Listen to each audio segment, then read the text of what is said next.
Bienvenue, monsieur le maire. Savidola, mon arrangeur au cœur blanc. Maman Mariette, présidente du fan club BTS.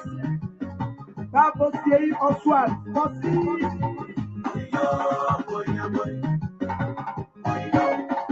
Ah, oh, Pameo.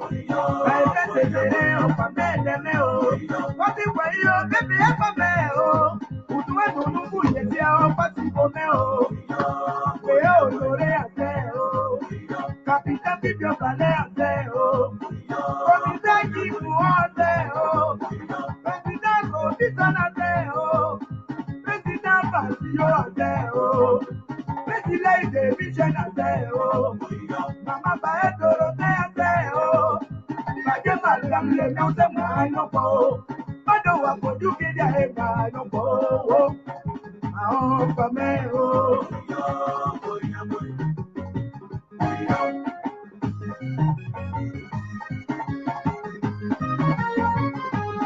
Avant son arrivée, il a été annoncé. Celui qui va sauver Tibo a des retours. Le peuple entier, tout Tibo est debout. Comme Jésus arrive avec pièces, avec des faits et des développements.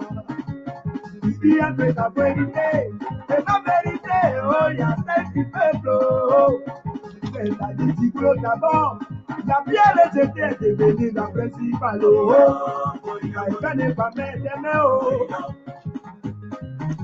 Good evening, folks. Welcome. This is the Liberia Public Radio. I'm Alfonso Zienso right here at the New England Bureau. There's time check here. It's 8 p.m. Eastern Standard Time. We want to welcome our viewers and listeners across the globe. Ooh, that's Jerry Sandy. Thank you so much for those 2 stars. They're going to make out to get some money. Welcome. This is All Things Considered right here with a group of panelists. Going to be discussing a wide range of issues. In the meanwhile, in the interest of African solidarity, taking you neighboring La Côte d'Ivoire. Let's go.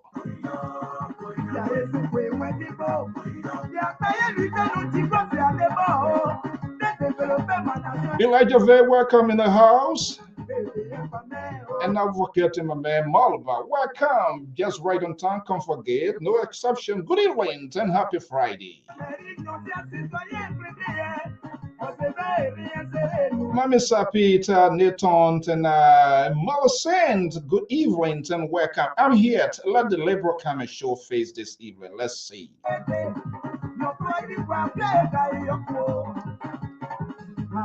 And a big hand clap for my man David Donner. Let's dance some African dance songs from neighboring La Côte d'Ivoire. And a team of analysts and contributors of the Liberia Public Radio will be right here very shortly.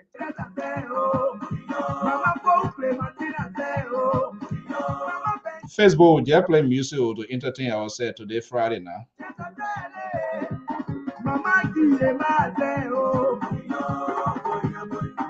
Dimitri, Okasentia, merci maman fan club, BBS. Amical Desage. My man Jerry Sandy knows exactly what we did in Abidjan, Yop City. Madame Maître Filet, Christophe, Antoine, oh man. What a beautiful African song here this evening. We want to welcome our viewers and listeners in big club right across the globe. I am Alfonso Zia, and so very shortly we will get this program going right here very shortly.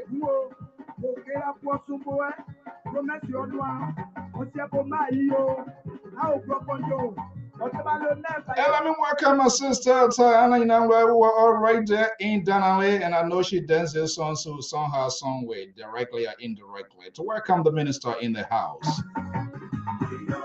Okay, that's it right here. I'm Alfonso Zienso of the Liberia Public Radio and Lpr-Tv. We want to welcome our viewers and listeners across the globe. Thank you for sharing your Friday with us. Welcome to the show.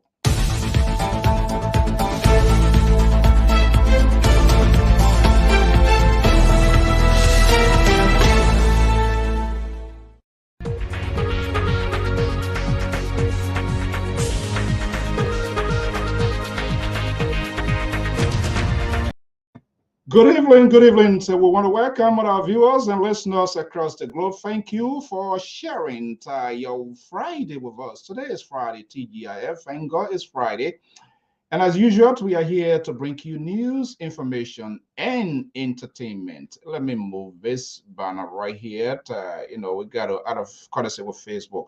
Well, we want to welcome all of you this evening. As usual, I'm here and the team of analysts and contributors that will be joining me here very shortly. We're going to be discussing a wide range of issues. That's the building behind us. That's where the fight is all going. Who will occupy that building to right after the inaugural 2023? Well, the questions is still up in the air. Frustrations raging in and outside of Liberia. Those that support their political favorite. What is going on? We're going to be having a group of our team of analysts. We're going to be looking at it here. This is all things considered. So a lot going to be discussed here. If you are here for the first time, so we say welcome. Welcome to Gilbert Bungie, to welcome. Good to be here to with us. This is the Liberia Public Radio, to keep news fair, balanced, and proportional. With the sole purpose of making sure that our country, Liberia, is the best. I'm not too friendly with politicians because politicians, I someone said the only good soldier is the dead one because they can eat their own baby. They know you today when they are in desperation, when they're trying to get to state power, but when they are there, it becomes a new ball game. It becomes a different scenario. So they and myself, that relationship is not too tight. That draw a fine line because they are who they are. Yesterday, I was of the liberalism purpose, the most liberal on this network. The most liberal on this network. He's based in Saxton, Sacramento, California. As usual, giving excuses for politicians. He's a liberty partisan, but he's put a hook on the liberty partisans in the USA. That itself is political correctness. He doesn't want to take blame when the Liberty Party are causing trouble in Liberia. And he say, "Oh, I'm not in Liberia. I'm not part of the decision making." But when it's going fine, then of course, how can you to reconcile that? He supports the initiative. So why he's doing what he's doing?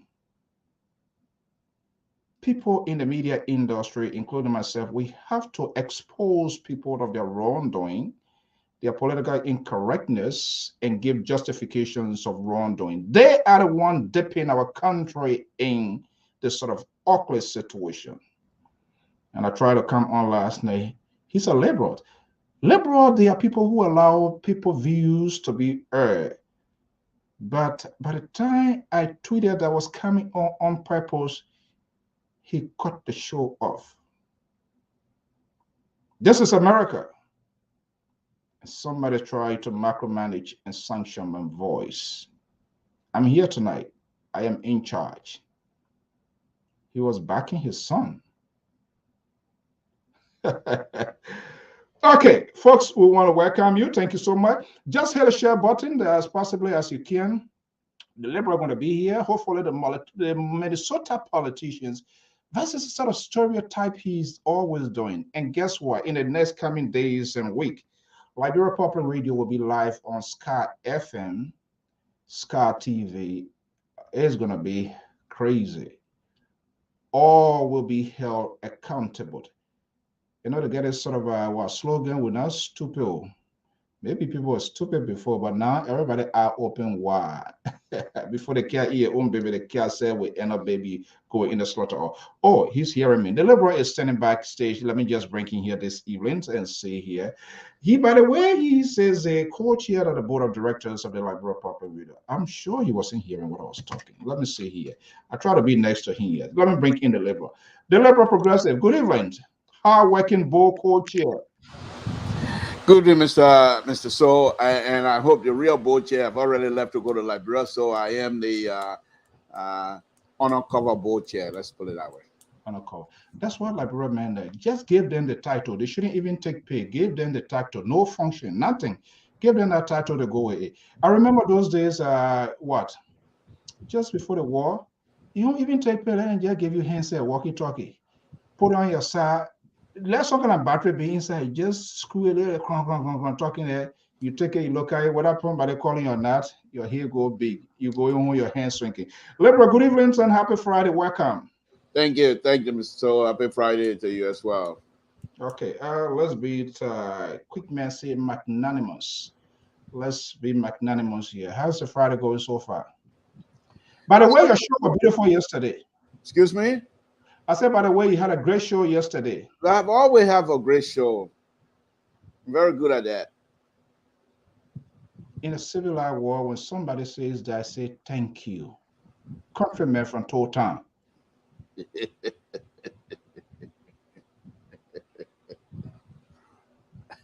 No, thank you. No, why would I say thank you? Why would I say thank you for what? For me having a good show? You supposed to say thank you. You have a good show. You're the board. You're the CEO. You're supposed to say thank you. You have a good show. Then I'm gonna tell you thank you. My ain't for you more. You ain't for you more. There's a letter that I think I'll have to display that letter. Some of our viewers, they are planning to go on a strike with this your whatever slogan. But is it not a true statement? Do their hair fit in my mouth? No. And my hair does not fit in their mouths either. So that's a true statement. I don't know why people would take offense to that. But let me just say this. It's not my job to make friends. This is what we display information, credible information. We're not here to be a praise singer because we want people to like what we say. And therefore, that's not the place. This is a platform of intellectual. And one of my intellectual talking point is your hair ain't in my ma, my hair ain't in your ma. You can't do nothing to me. I'm blocked. All right.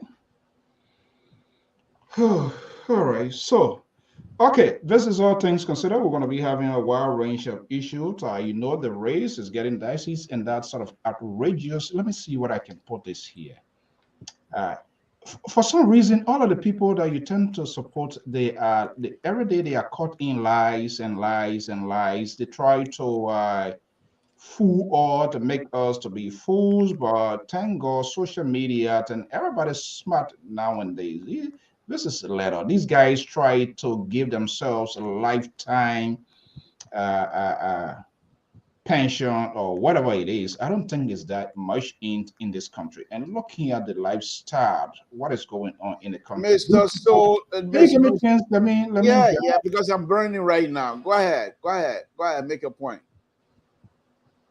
Are you out here this evening to make force? Mr. So, let me just tell you this. I'm going to take a different, and I think your audience will already start hating me tonight. Let me just tell you this. What these senators have done, perhaps, and I say perhaps, it was not the right time, but these senators are putting line work on the road for future. Yeah, you can say, well, the money is there. We don't have money in the country. But they're putting in laws to guarantee other future senators, other people, so that when they come in, perhaps, they're not going to take bribes because they have enough coming in. Think about it. These people, you don't agree with them. I don't agree with them either. But they're being elected, duly elected by the Liberian people. And they're serving time in these offices.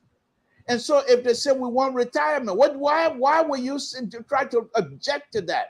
Perhaps you can negotiate with them to say the price or the money you're asking for right now is not the time.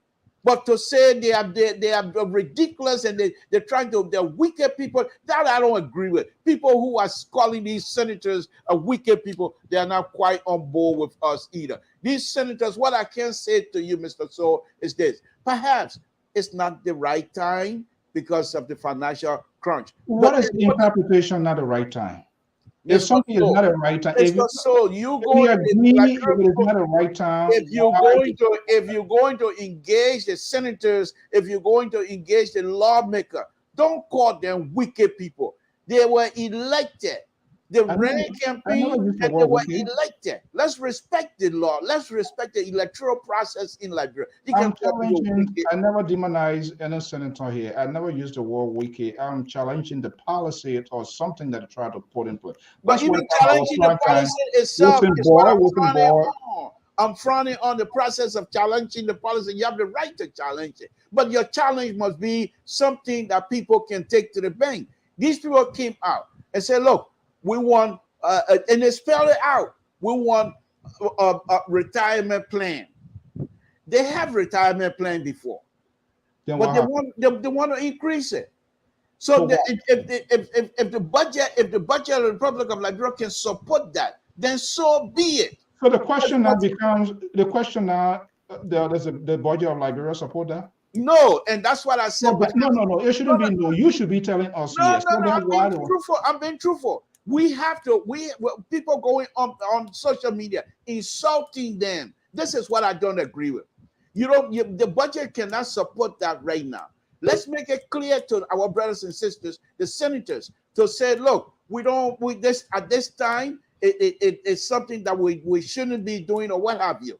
But to stay there and accuse them of being wicked and accuse them of being whatever term they use again, it's wrong. These are people that were duly elected. They didn't come to this position through the back door. And as a liberal, I will not support any kinds of castigating that is going all over this place. You don't want these people, vote them out. Don't curse them. They are your brothers. They are our brothers. They were duly elected.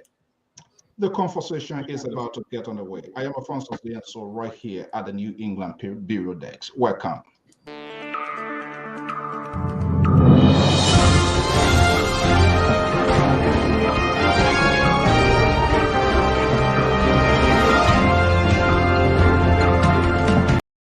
Welcome, I'm Alfonso so of the Liberia Public Radio. I will start questioning this sort of liberal type guy here.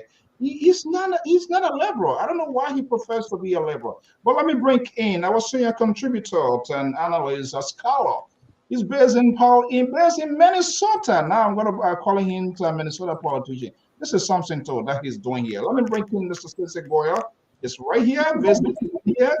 Let's see. Yes, good evening and welcome.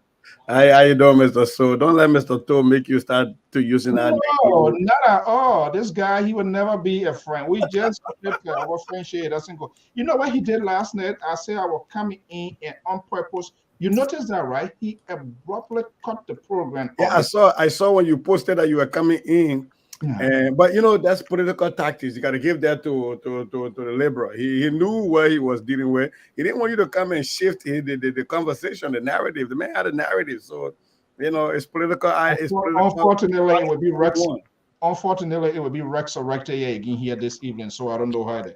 Okay, so today is Friday. Let's be a little bit. Let's level the playing field here. How's your Friday going in Minnesota?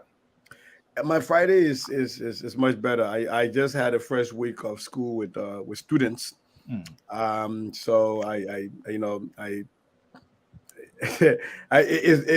been on summer, so now having students back and having to deal with the 5,000 things that come with students, it's a little bit tough. But I'm in a good place. This is what we signed up for as educators, so I'm good. Overall, my family is well, so I'm good. Okay, all right. This is all things considered. Perhaps there will be a continuation of the conversation to which the liberals on purpose decided to.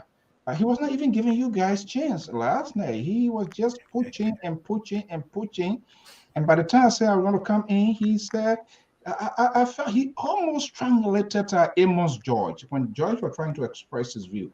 I don't believe that this guy is actually a liberal. That's not a behavior. The liberals that I know in Massachusetts, they don't behave this way. He more or less the liberal type of liberals. The northern liberals are the most dangerous liberals we have. I'd rather deal with the southern liberal because they will tell you exactly how they feel. The northern liberals will lie to you and say they're on your side. I'm not like that. They make out a delineation now. There's a southern liberal and a northern liberal and a midwestern liberal. This is what he good at. He quit to restructure something. I think he belongs to the unstable liberals because that's what his own. He's one of the unstable liberals too. Okay, gentlemen, good evening. Let's have a conversation here. So we're going to be taking on a wide range of issues here. By the way, news just coming in.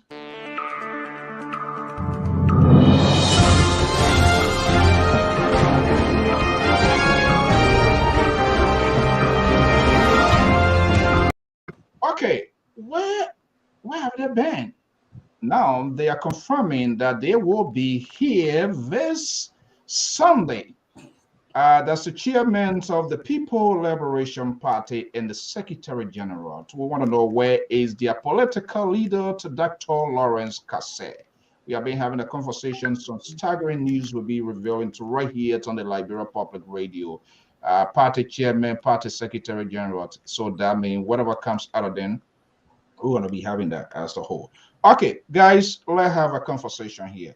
Look, it's a tradition. Every evening, every other day, some sort of a drama is unfolding in Liberia ahead of the presidential and the two major, both lower and upper houses of government election here.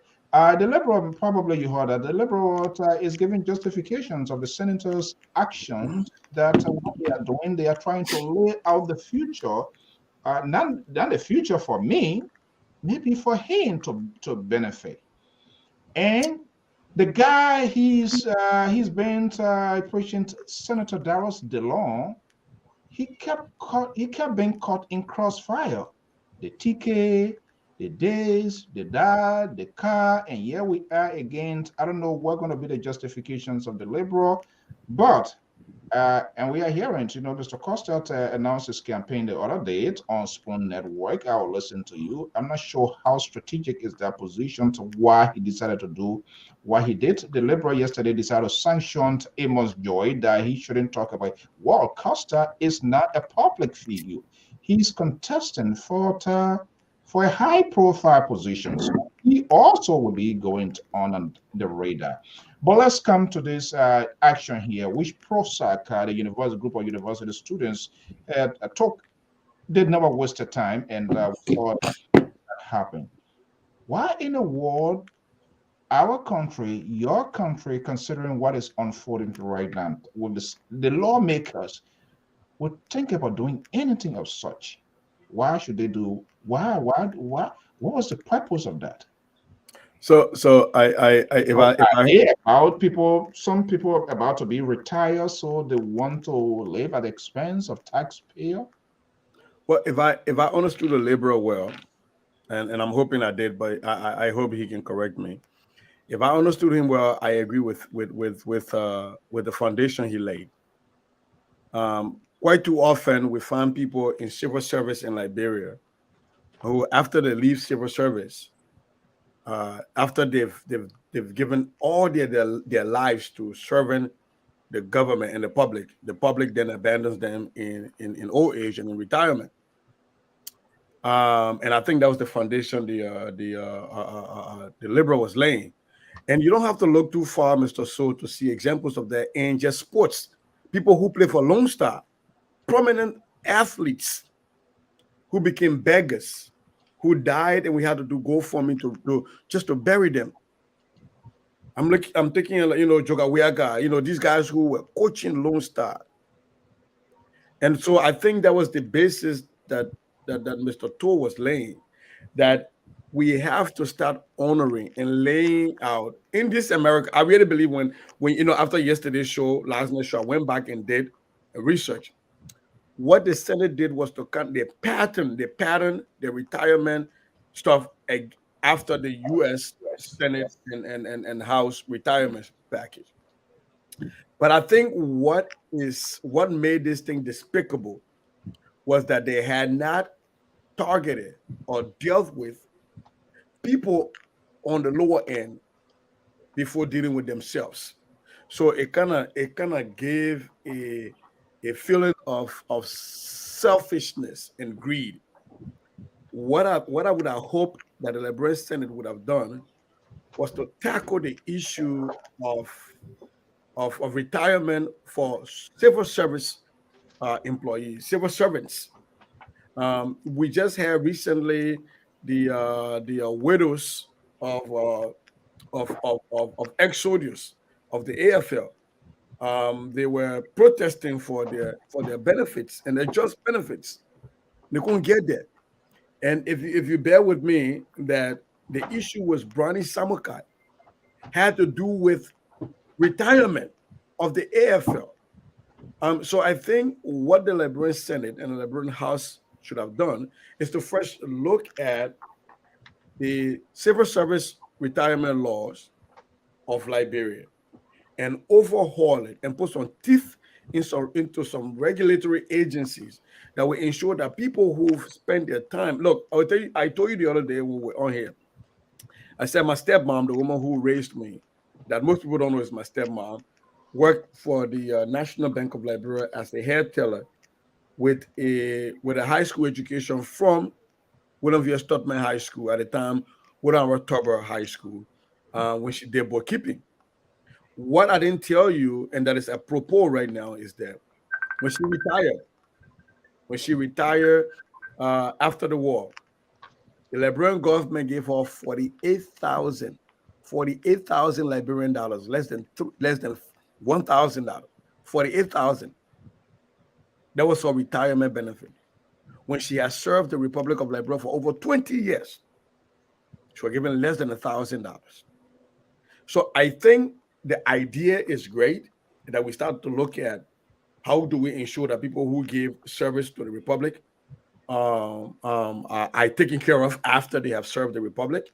But I think there was a misstep that they started to look at themselves first instead of going back to look at those people, those poor people who invested. You know, there are people who pay into Social Security in Liberia, and the National Social Security and Welfare Corporation has not been able to pay them back what they pay into it. So I think the House and the Senate should first look at that, overhaul that, make sure those people get their benefits, put some teeth into some regulatory agencies before coming to themselves. They should be the last on the table for their discussion. But I think that's what the liberal was trying to say when he said when people serve the Republic, their country ought to reward them later on when they're in their golden years. And I hope I understood you well, but please correct me, Mr. To. Well, I think you get that, and earlier today I went on your page and I saw this picture where you were pounding on the next step with all that plenty book behind you. Yeah, like bro, man, you're something else. Oh. The book stack all the way up almost to the ceiling. And you're saying, well, it's like I've gone through all of these books. What's my next step? I thought I liked that. That was good. And your presentation, the way you comport yourself, speak to that, so nobody can question it. Just like Martin, and I'm just sidestepping your sidebar here. Martin Colley, this young man when he was at LU. Oh, Martin Colley talked too much, but he speak loud of all kinds of stuff. But one night there was a picture of Martin Colley on Facebook where he had all those books piled behind him, and he looked so tired, but yet still he was still reading. It's like every time you finish one book, you put it up, and you can see how the book, because when you're tired and stacking book, they're not in line. They're all like they're bending here and there, and you could tell this young man has been reading a lot. So I take my hat off to both of you who continue to not just feel that you are done, but continue to educate yourself, and it shows up, and we appreciate that. Let me go back to this thing here. It's a very serious business. Look at Jenkins Scott, former Minister of Justice, died in the street right before these same people's eyes. They will make fun of those things, but they're very serious. The only issue here is, and this is what we Liberian politicians always fail themselves. They always putting their own foot in their mouth. Beautiful ideas, but if these people have some real good staffers who are engaging with the public daily, they would have seen it coming. The way you approach it, from my perspective, you go ahead, even if there's not enough money, you tie it down for future growth of economic growth in the country. And you tie it. First, you start with the police. So time, so year, you will get this. They're not coming here, but people will be happy. Wait. Why they starting with the police? What happened to the teachers first? Well, you got interest in the police or what? But I'm coming to that. But yeah, teachers especially. Okay, but the point here is you start low and then start going up. So by the time you come, and these people, they don't know how to eat. They are not a good corrupt people. You know, they just overnight corruption. Talk about that type of corruption. Talk me that type of They got corruption. the white collar type. And they let you eat fat. When your stomach full, then they eat. You don't look at them again because your stomach full. When your stomach full, when the man eating, you don't even look at him again. But when you're hungry, then the man want to eat.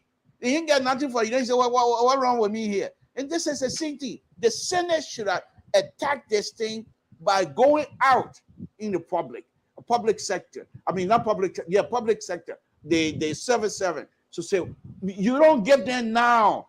You tie it to future growth of the economy, but it will be on the books. And people can make reference to that.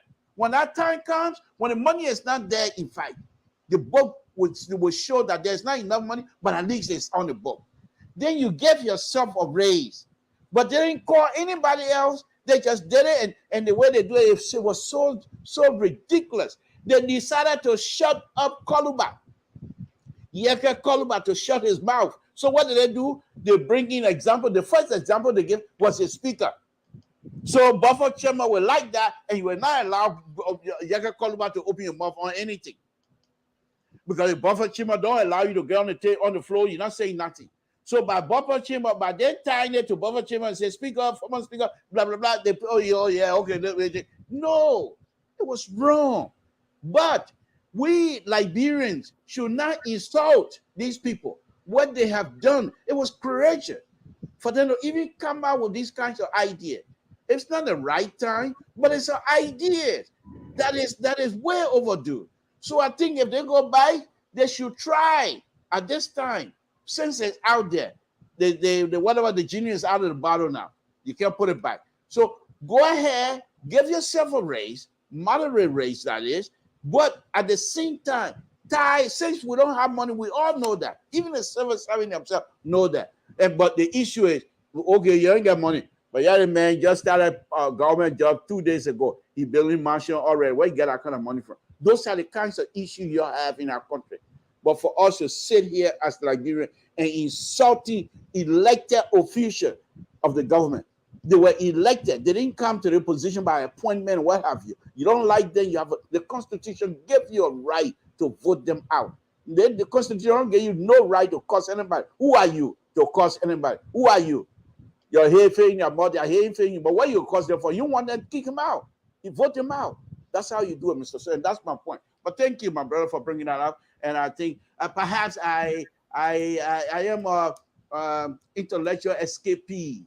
Let's put it that way. Compared to you and the ANC analyst, I am the intellectual escapee. So let's put it that way. That's why I went to go right away. So no, I don't know how this thing can be modified because they didn't just do their due diligence. So it makes it bad.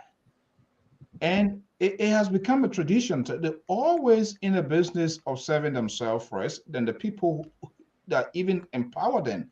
We saw that happening with the 30K in the midst of economic high cost living. They decide to put themselves first. It's a clear indication that these people, they do not seek consultation with the various constituencies, and they decide to do what they do. So I don't know the percentage. First of all, how was that apportioned? What was the measurement that they used to even give themselves and leaving the very people that they are representing? So I said last night and I'll say today, that whole thing is tone deaf. But I want to address one quick thing, and I know the Liberal brought it up, and it's something that's always been in media, and it makes me cringe as an educator.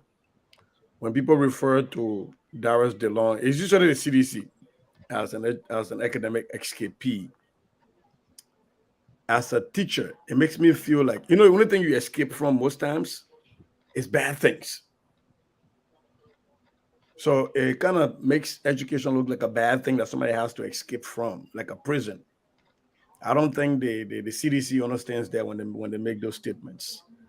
But again, these are the same people that say, book was not necessary. But I had to stress on that because that usually makes me cringe. There are people who fall out of education. They didn't necessarily escape. You cannot escape from something that is not painful. But having said that, though, I do think that, like Mr. To said, if these people depended on their staffers, and if the staffers were really out in there, and I said this on one of the shows and said, why do people pass laws in Liberia without public hearings? Why? Why do legislators in Liberia vote on bills without the hearings of their constituents? You must, all of us here, you know, when there's a bill out there, we know about it. We hear about it. In fact, there is usually a pressure group that tells us, call your Congress people, tell them not to vote for this, have a discussion. We demand town halls. How many times have you seen our legislators in Liberia go to town hall meetings to discuss with the common people what proposals are on the table that they're going to vote on that will affect their lives?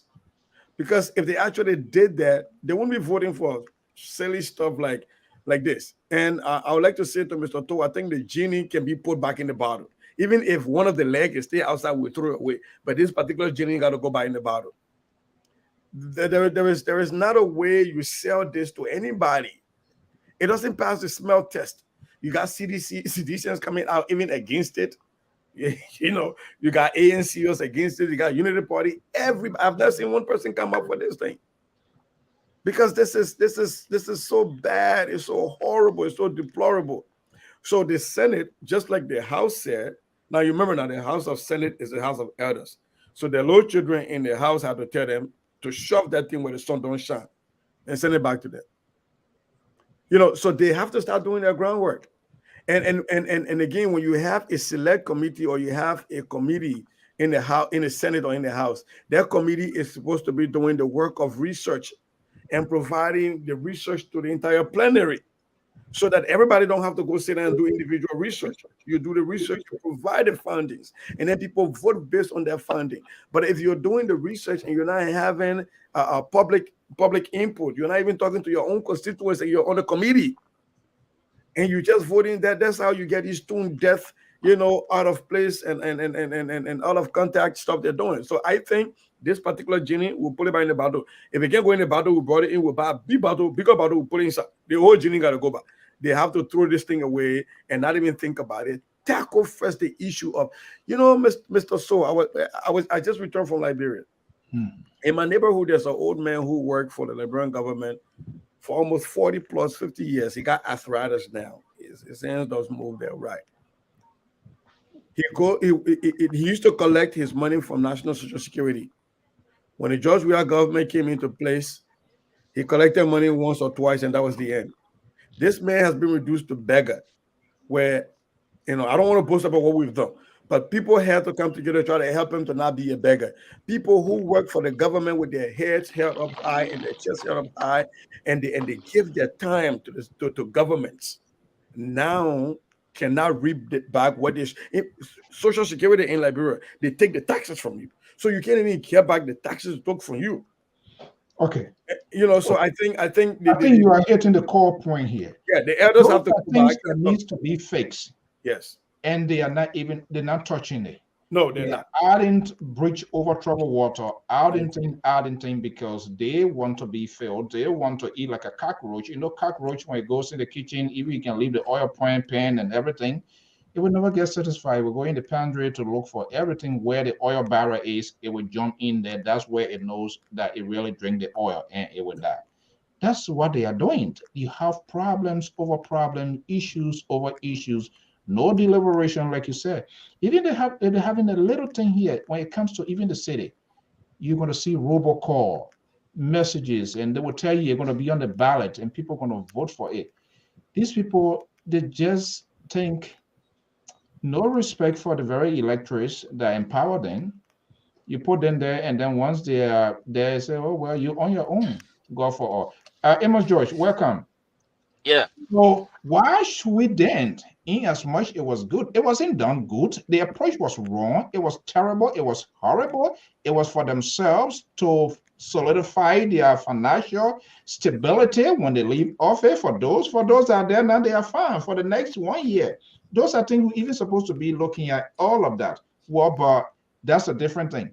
So these people here, I would say they are connived with their colleagues, because you know what? It's like carrying to bury a man with a hunchback. Don't lie, because you don't know what they're going to use, whether they're going to use a saw or they're going to use a 5-inch nail to go through that, or plank in the casket or coffin or whatever it is. So few people put together and they just think they can maneuver or manipulate and think that people will not reject that. Looking at the situation, the condition they are in, and they are not even looking at it. Instead, they put their belly first, then the people that even put them in there to represent them. So why should we even dignify to say, yeah, it's a good thing? We need to throw it at them. Those problems that are so compound complex, let them find resolution to those problems. Let them see the citizens, there's some sort of stability. It's not going to be 100%. And then they come to that. Why should they always put themselves first to get filled before the people that they represent? That would be me. Mr. Judge is gone. So they okay. I'm right here. Okay, go ahead. Go ahead. You're praying for joy to not be here tonight. Yeah, I had to start by saying let me say this. These people, Mr. To, how you doing? Sister, how you doing? Mr. How you doing? How you doing? These people deserve no pension. They deserve no pension. Now, the future, forever, they deserve nothing. And I will give reasons. You talk about pension and retirement. They say the president of Liberia, or the constitution says the president of Liberia can only run for 2 terms, period. So that should come with a benefit, but because what are you 40 years old, you got only 2 terms to run. After that, that's it. That I can see should come with some benefit. The Supreme Court, it said at the age of 70, you should retire. So if you're 50, you went there at the age of 70, you should retire. I mean, you have served the government for 20 years. That I see with a package. But the legislature, there's no time limit. So how you want pension? You got 6 years to serve as representative, 9 years for senator. The next 9 years, if you win, that 18 years. The next 9 years, if you win, 27. There's no limit. So why you want pension? Okay, suppose I went there 6 years. I lost the next election. Then I should receive that benefit for the rest of my life when I have only served the country for 6 years? No term limit? Why should I get benefit? So if you want people who will get benefit, are those people who will work with a limit age. Because they say in Liberia, 65, you should retire.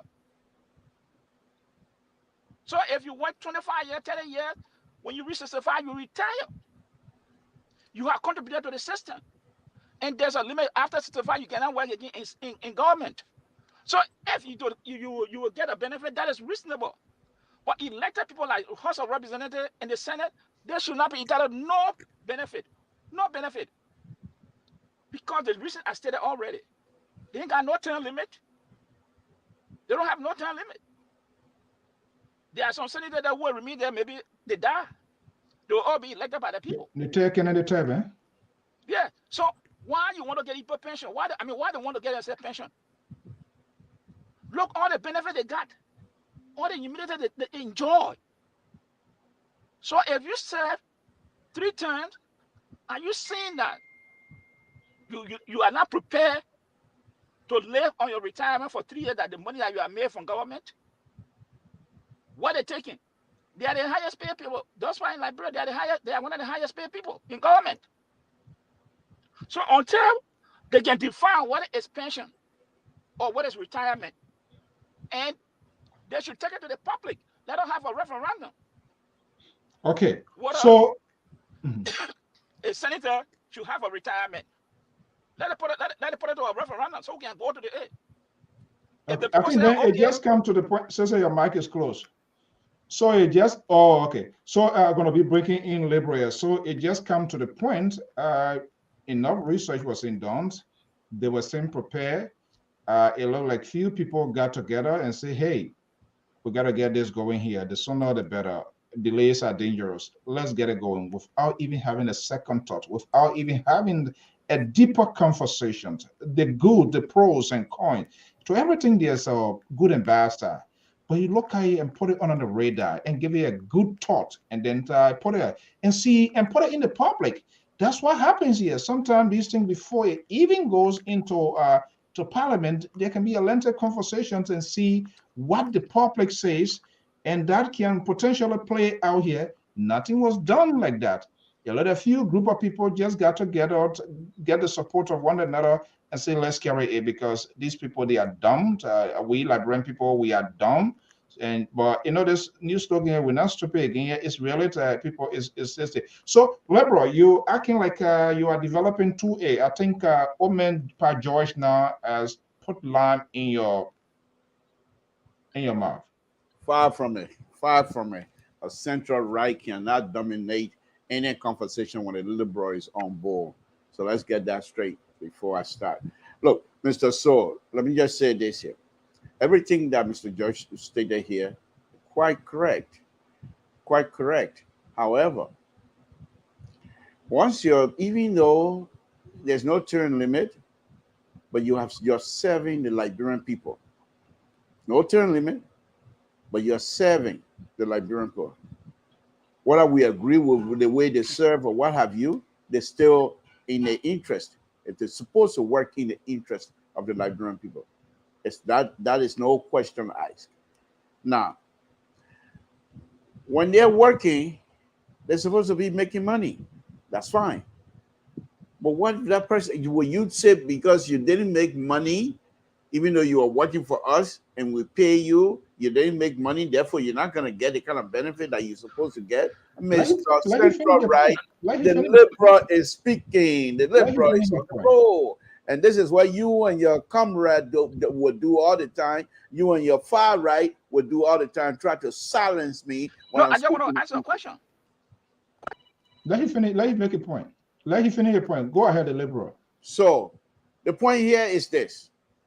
When these people are serving us and they're coming up with ideas or a plan to say we need a good benefit, we might not agree with it right now because economically we cannot afford that. But here's one other thing that this thing, if it was to go through, if they have done it correctly, based on this, having a good benefit will eliminate all of the side corner brown bag, table bag, whatever they call it. Okay? Whatever they call it. The sincere stuff. Because now I have a tape here that I'm going to be playing sometime. Amar Corner making a statement to say, he ain't like what I'm saying right now. He calling me, I'm answering, called LPR. But the point here is this. Yeah, he ain't like my comments, so that's what he does. But my point here is this. These people, when they leave offices, they must be giving the due benefit that is due them. Not only they have family. Look, we don't agree with these people on many things, but to run campaign in Liberia, your family are involved. You got kids, you got wives that you're going to abandon to go to the forest, all these places to go run campaign. So all of those things come to play. So what they're saying is, so what happened? I spent 10 years or 12 years. I retire, I die. Who will take care of my children and my wife? Mr. George, Central Right, this is not flying with a liberal here tonight. You're going to have to wait. Let me finish. When I'm done, you take your spot. So you know the rules. But of course, you're from Atlanta, you're from Georgia, where Trump was begging people to find another 11,000 votes. They were breaking the rules with you people from the South breaking the rule is something that you guys are used to. But here on the liberal program here tonight, we're not going to break the rule. And I'm not the liberal from the north either. So please, let me finish my point. I will still be learning. The point here, Mr. George, let's give these brother, let's say, and I do agree with you, put it back in the bottle, put the genie back in the bottle, and come back and do it right. It's a good idea, but do it right with the involvement of those who hire you. Go to them and say, look, and point out people like Jenkins Scott, people who are corrupt in these offices.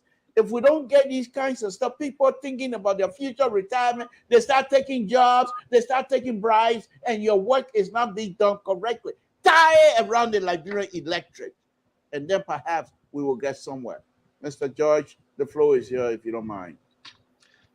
Let me ask you. I yield to you. Go ahead. Are you telling me, or are you telling our listeners, that if someone is elected for 6 years and they lose the next, they happen to lose the next election, the government Liberia should pay them for the rest of their life? No. Hold on. No. Hold on. I'm asking you. Okay. Hold on. Are you telling me if someone is elected, representing the senators, and they serve one term, the next election they loses that bit, the government of Liberia should enact law to pay them for the rest of their life? And when they die, they should pay their wife. And when their wife die, it should go on to the children until 21. Is that what you're seeing? Is that realistic? Before I make a comment, let me ask you that question. Is that realistic?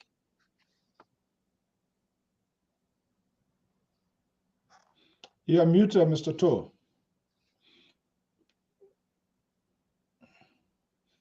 You see, it's not even working for you. That's why you like. We're not hearing you. Unmute yourself. Samson, we are not hearing you. You see, gonna let batting.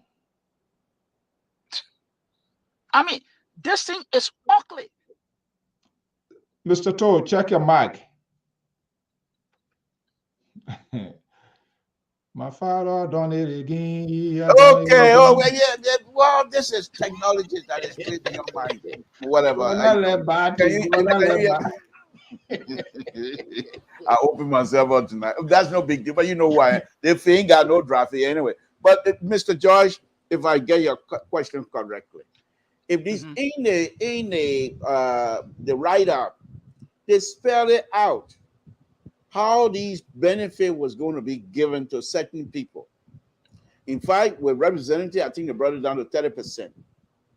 So they spelled it out. No, I'm asking you. What is the question I'm asking you is a direct question.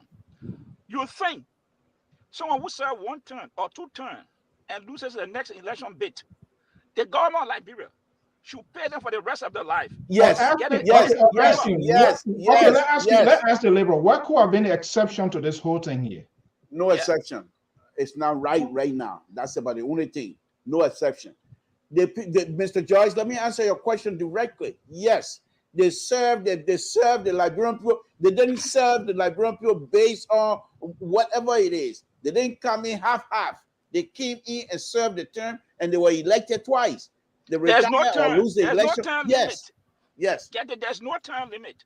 Okay. Silverson has term limit. So all the other government employees has term limit. So they what? They contribute to the Social Security Fund of Liberia. These people don't contribute to anything. And you're telling me the Liberian people. Well, those are two different things. Let me come in here a little bit. Those are two different things. If you want to argue that. Okay, so let me ask this question here. What were the cardinal reason for which, in fact, they decided to target themselves first and put us in total disregard to the ordinary civil servant, the teachers, the firefighters, the nurses? Every now and then we see people. Even with the limited amount that they are paid, it doesn't even come on time. People are still struggling to get their children in school. What could possibly be a convincing reason that they themselves will even have such a big financial reward? Let me bring you in, Sissy. So I want to make one point clear. I think tonight I have to disagree with my baby, Mr. George, and you entitled to it, my brother. To Mr. To. You know, quite often we want to have our cake and eat, want to eat our cake and have it too. We always keep judging Liberia based on America's standards. In America, we don't do this, and then the government in Liberia should not do that. Well, now the legislature in Liberia has taken the blueprint of the American legislature, and that's what they're carrying out. In America, whether you were elected for one term, you are entitled to legislative pension benefits. Whether you serve 2 years, one term, you are entitled to it. In America, the healthcare plan that Congress has is way better than every other public sector employees. In fact, during Obamacare time, there was that argument about that. Now, why don't they allow civil servants to have the same kind of benefit that members of Congress have? So we can't be saying one thing 1 minute, wanting people to be American standard, and the next minute they adapt American standard. We say no, they can't do it. The only thing for me I see is that it was tone deaf. It was not the right time to do it, and they should have had a way to go around setting this to the Liberian populace. And the way to have done that was to make sure first that the pension scheme that is already on the books for civil service, lower level civil service employees, that is intact, is funded, is protected, and that those people get that. And then you can talk about everything else. But you know, in politics and in government, there are hierarchies. Whether you like it or not, there are hierarchies. The president of the republic gets more and different benefit than everybody else. You know, that's the reason when George Weah came out and was trying to boast about giving benefits that was due to the vice president of the Republic of Liberia, as if we were doing him a favor, was a problem because we knew that was not a favor. So whether or not it has term limit or no term limits, that these people have served their country. And I'm not saying they serve more or less, but there are hierarchy in politics. That's just a fact. And so either we're going to accept the American system and we keep judging the government on the American system like we do on these platforms most of the time and allow them to do everything, or we can say, no, it's Liberia. We're not going to measure them to America no more, and we'll do our own dispensation, but we can't have it haphazard. My only problem I have with this approach was that they should have first gone back and strengthened and protected the books, the laws on the books, and even made it even more cemented to add more teeth to it to ensure that people who have worked their lifetime, like the old papa talk about that is in my community that got arthritis, that cannot get access to a social security benefit to get that. But in Liberia, lawmakers pay taxes. They also actually pay to the social security taxes, Mr. George. They do. No, but payroll different. Payroll tax different. But social security tax is a payroll tax, baby. Social security tax is a payroll tax. So you pay income tax and you pay social security tax is a payroll tax. Okay, so let me tell you. Call Liberia, the Minister of Finance, water, the lawmaker pay social security. Yeah, dude, that's a payroll tax. No. Says you got to mix up. Says it. The social security tax is 10%. Mr. George, you don't pay social security tax if you don't have an income. Social security tax is a payroll tax. You come from a paycheck. It's a payroll tax. They do not take it. The people spoke about they don't take it from the salary. Okay. They don't take social security. Every employee in Liberia pay payroll taxes, including social security taxes. I heard it from the people. Yeah. They said it. They don't. You might have heard one or two people, but if you check, they all pay it. I'm telling you something that I have researched. They all pay their taxes, including social security taxes. Let me ask you this question. You spoke about the U.S. situation, yeah, which of course, but our situation dictates what the economic status look like of our country. Okay, so let's not move this way. There are other things we have to cover yet. Yeah, if you have a good economy and the people at the bottom has benefit, then of course you can talk about that. But you leave those people on the ground and just only concentrate on yourself. So I'm saying, if you think it's right, then let them put it to a referendum. Let the people decide. Let the people decide that, hey, every representative should get this package. Then let it pass. Let them put it to a referendum. Okay, let's push the ball around, and I'm gonna give you guys like a minute. We are more or less solutions oriented on this network. We critique and we also put forward our suggestions, our opinions, our view, whether they will be accepted. That's a different thing, but that's another way of finding way out of issues that are developing on a daily basis. Let's see here. Let me start with the man from the far right, Atlanta, Georgia, Amos George. if you were calling to provide counsel to say, okay, let's have this, let's redo it all over to make it fix, to fix it, to have a good presentation, to fit in the eyes of the Liberian people, what could be the recommendation? Some of my recommendation will be one: government should not pay for your office when you retire. That should be thrown out of the window. No exception. No, no exception. Government should not pay for your office when you retire. Government should not pay for your office. That benefit, when you die, that benefit cut off. It should not go to your spouse or to your children. While you're living, you can enjoy it, but when you die, it cut off. Third, the amount to be paid to you, shouldn't I see $2,000 a month? Shouldn't I see $2,000? Because you're making money, you should prepare for your retirement. You cannot rely wholly and solely on Personal government benefit. Are you talking about personal retirement, private, Of course, or whatever? because Not look at the from money they government? make. No, the money they make. These people are not just ordinary people. They're not a teacher who making $150 and can't make ends meet. They're not like the nurses that are making $150, they can't count on time. They're not like the police officer. They can't get anything like that. Okay. These people pay a good money. They get benefit, other benefit attached to that they get. So at least if you dare do something that the income you get from the retirement, that you got something to boost that. But you cannot depend wholly and solely to fund your retirement on government strictly at that level. All right. Thank you so much. Let me go to the Libra. I don't know, the get 414B case in Libra. So all of those things, nothing. Libra, let me come to you. I mean, you are in favor, but also said the process is not being done. So if you were calling, who knows, somebody might be listening to you now. Oh, okay, we were trying to do it the right way, but apparently we did not. We didn't do our due diligence. Enough conversation was in hell. What about this case? Put forward a pragmatic solution that I and ordinary Liberians and other people who frown on it to say, okay, I think we must give this a second thought and it needs to be done properly. Mr. So, thank you very much. And these are some of the, what should I say, the tenets of corrupt behavior that tend to hurt everybody.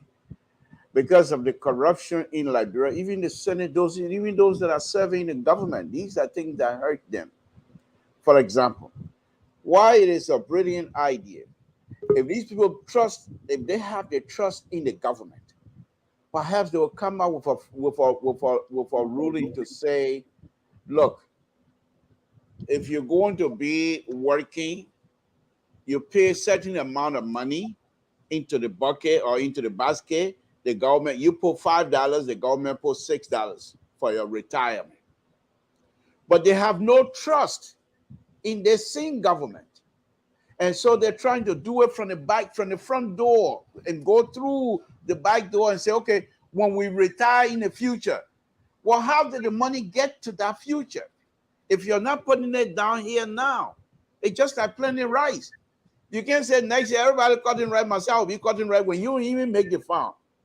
You can't cut the rice because you have not prepared yourself for it. It's the same thing here.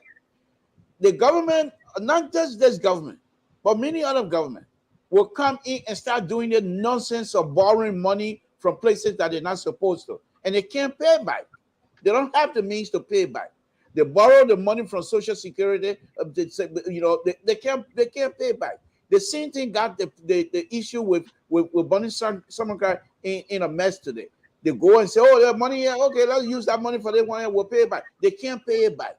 It's the same thing. So they don't trust themselves to manage their own money. And because my advice to them is go back into this. It's a good idea, even though the time for it right now is not the right time.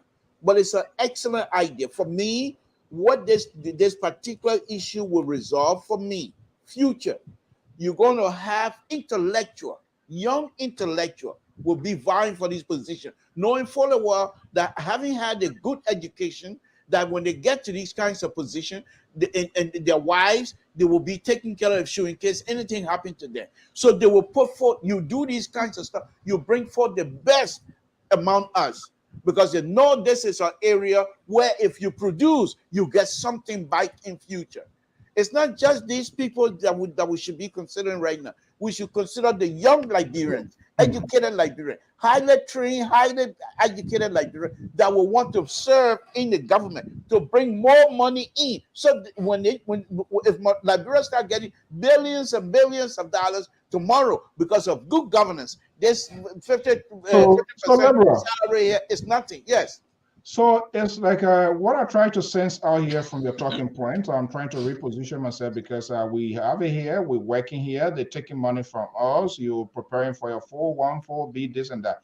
But it appears to me, good vision, good idea is being propagated by bad governance, bad process, the wrong messenger, so it's gonna die premature death. Yes. Well, yes, the 401k that you talk about, you put money in there. Okay, and the only matching you get from the government is that they're not taxing you right now. You put $5 as far as stay. But when you're ready to borrow before the time you say you're supposed to get your money, they take your tax out. They take their taxes out. Okay. What I'm talking about is the other fund, the other retirement fund. 401k, that's your own retire. You put $5 there, that's your business. You put $50 there, that's your business. But the mean retirement fund that is offered by the state, the federal, and whatever, those retirement fund, it's a matching retirement fund. The employees put certain amount in, the government put certain amount in. Even your healthcare system, it's the same way. HMO healthcare system, it works like that.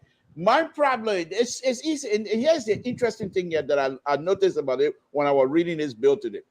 Those who wrote this bill were here in the United States, and not only that, they used to be part of the community organization writing constitution. I mean, if you read that and you read some of the community constitution, you will see the wording. Look, these people, it's so funny. It's so funny. But the main thing here is this: they've been here. They know they were trying to apply whatever they have learned here, apply it over there, which is okay.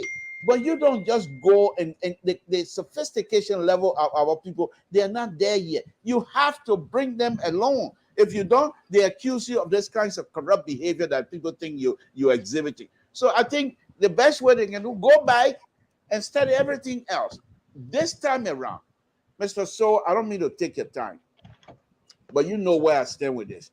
Ever since I've been saying this thing here, when you have an issue, not just the legislature, even the executive. Look at Dole Community Road right now. Go there. When they started that Dole Community, I was crying in their ears. Get the community involved. Let the community feel that they are part of that process. Let them feel that they are part of they are the owners of that whatever it is you're giving them. So when you give it to them, they will feel empowered to protect it. First, you go to the community. We got Cloud Town, we got this place, but I'm picking you up to get this road. You know why? You give them the reason, because I think you people will be able to maintain it. And when you put them in that kind of spotlight, they will protect it. But before the next thing we know, the president there to dedicate. You know what the president said at that time? I beg you, they think your man can't be facing all kind of that was supposed to be the conversation before you start the process. They didn't do that. Go look at those community right now. Go look at that road. It's a mess because people are not taking ownership of anything. It's the same thing here, Mr. So. Let me come to you.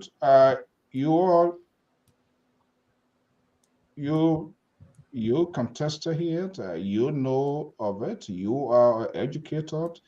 I'm wondering, what are these people? What have they done for their constituents or constituencies? You know, that even their constituents will be motivated. Yes, our lawmaker, what you're doing is good.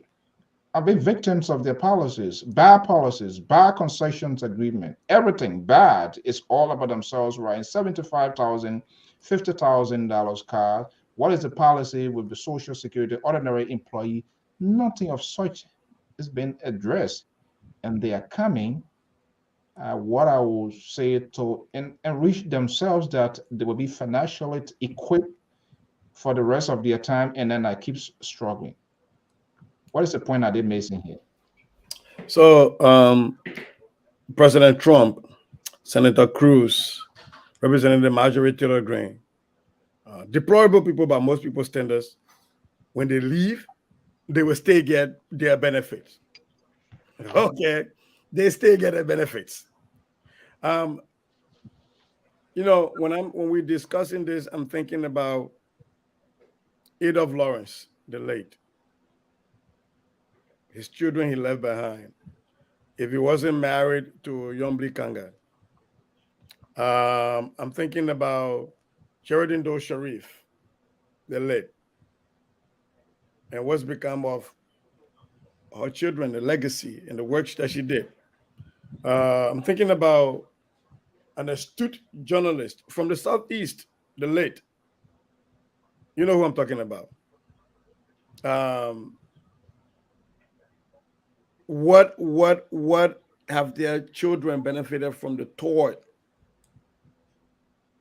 in public service, retirement, and retirement benefits is meant to ensure that you don't become beggars after you have toiled your lifetime. In Minnesota, we have something called the Public Employee Retirement Account, PERA. I am forced to put money into that so that they don't want to see their teachers and the educators become homeless and beggars on the street in the future. So I don't think this whole thing about a retirement benefit for elected officials is so wrong. I do, however, think though that what Mr. George said and what Mr. Toe said, there is an amalgamation of an idea that can come out of there that, well, if you want to get benefits and retirement, go through the regular process like everybody else. When government is willing to borrow from the retirement accounts of people, and it's not just people who work in government. There are people who work for Firestone and Coca-Cola and all these other private LMC and stuff, whose retirement money government borrows without their consent. And it's not just this one government.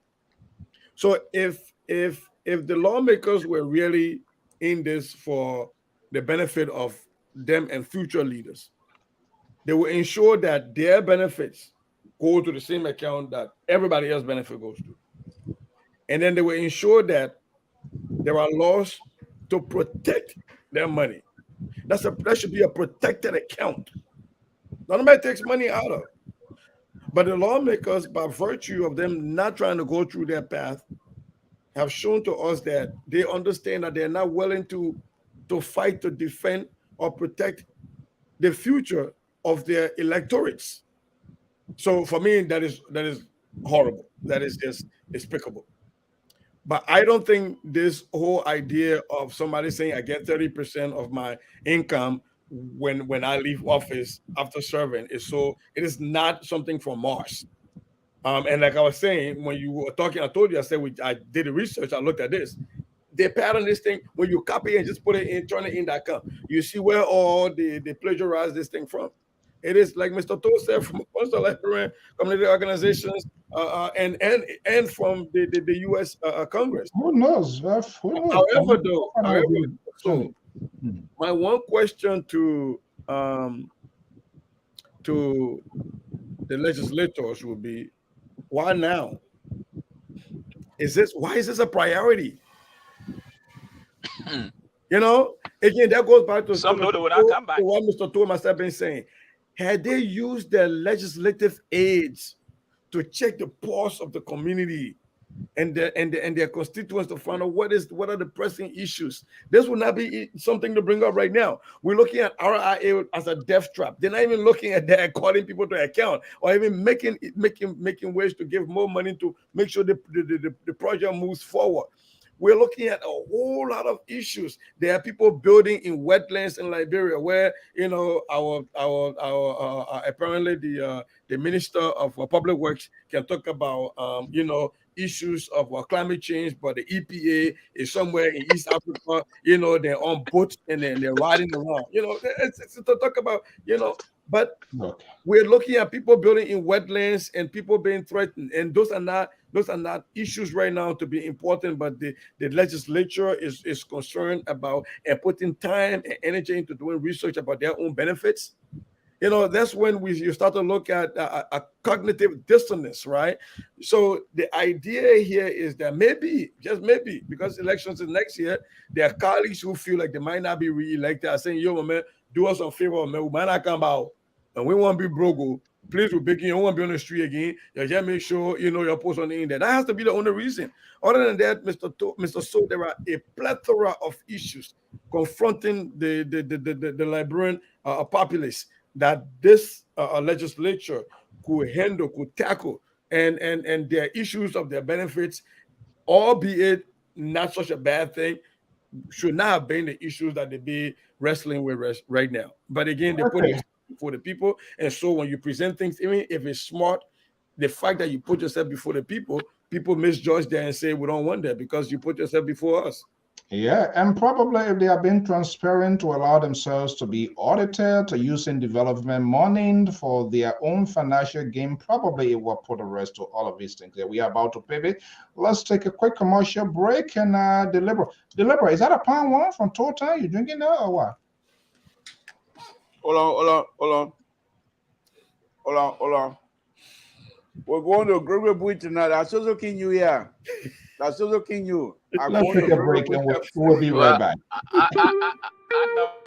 From the West African nation of Cote d'Ivoire, Liberia Public Radio and Television present Business Diary. This program focuses on the activities of business institutions and individuals in society. I'm Jeremiah Sawu Senior, CEO of All Nation Bank. Okay, time is fast spent. We got a few things to cover, but as a result of this build, many Liberians inside and outside of Liberia, they are outraged or even their support and financial hands given to some of these politicians who profess to have been a change agent. What is happening? The light is dimming. No current, no battery, no kerosene. What is going on? What could be the political backlash? He has already solidified his political grade for the next 9 years. But now we are hearing he's going to be holding the campaign for political commentator turned politicians like business tycoon Alexander Benedict Cummings, turned politician, soccer legend, turned politicians, and subsequently president of the Republic of Liberia. Wow.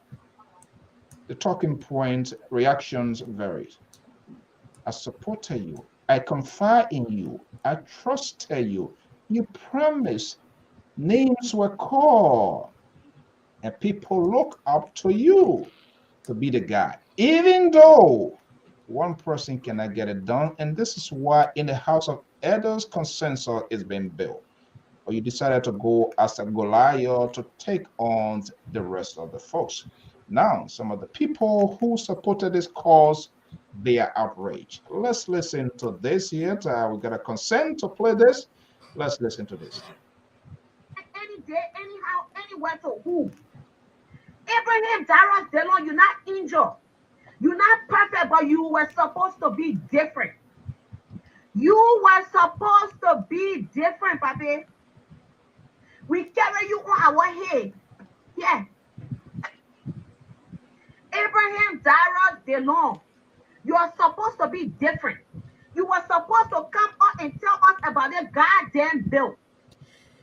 Matter of fact, you said I'm Bill. You were supposed to come us and tell us about a particular thing. That paper, even that paper, forget that Bill. That letter, that memo, that draft, that memorandum. You were supposed to tell about it. Okay? You sit down there, Papa.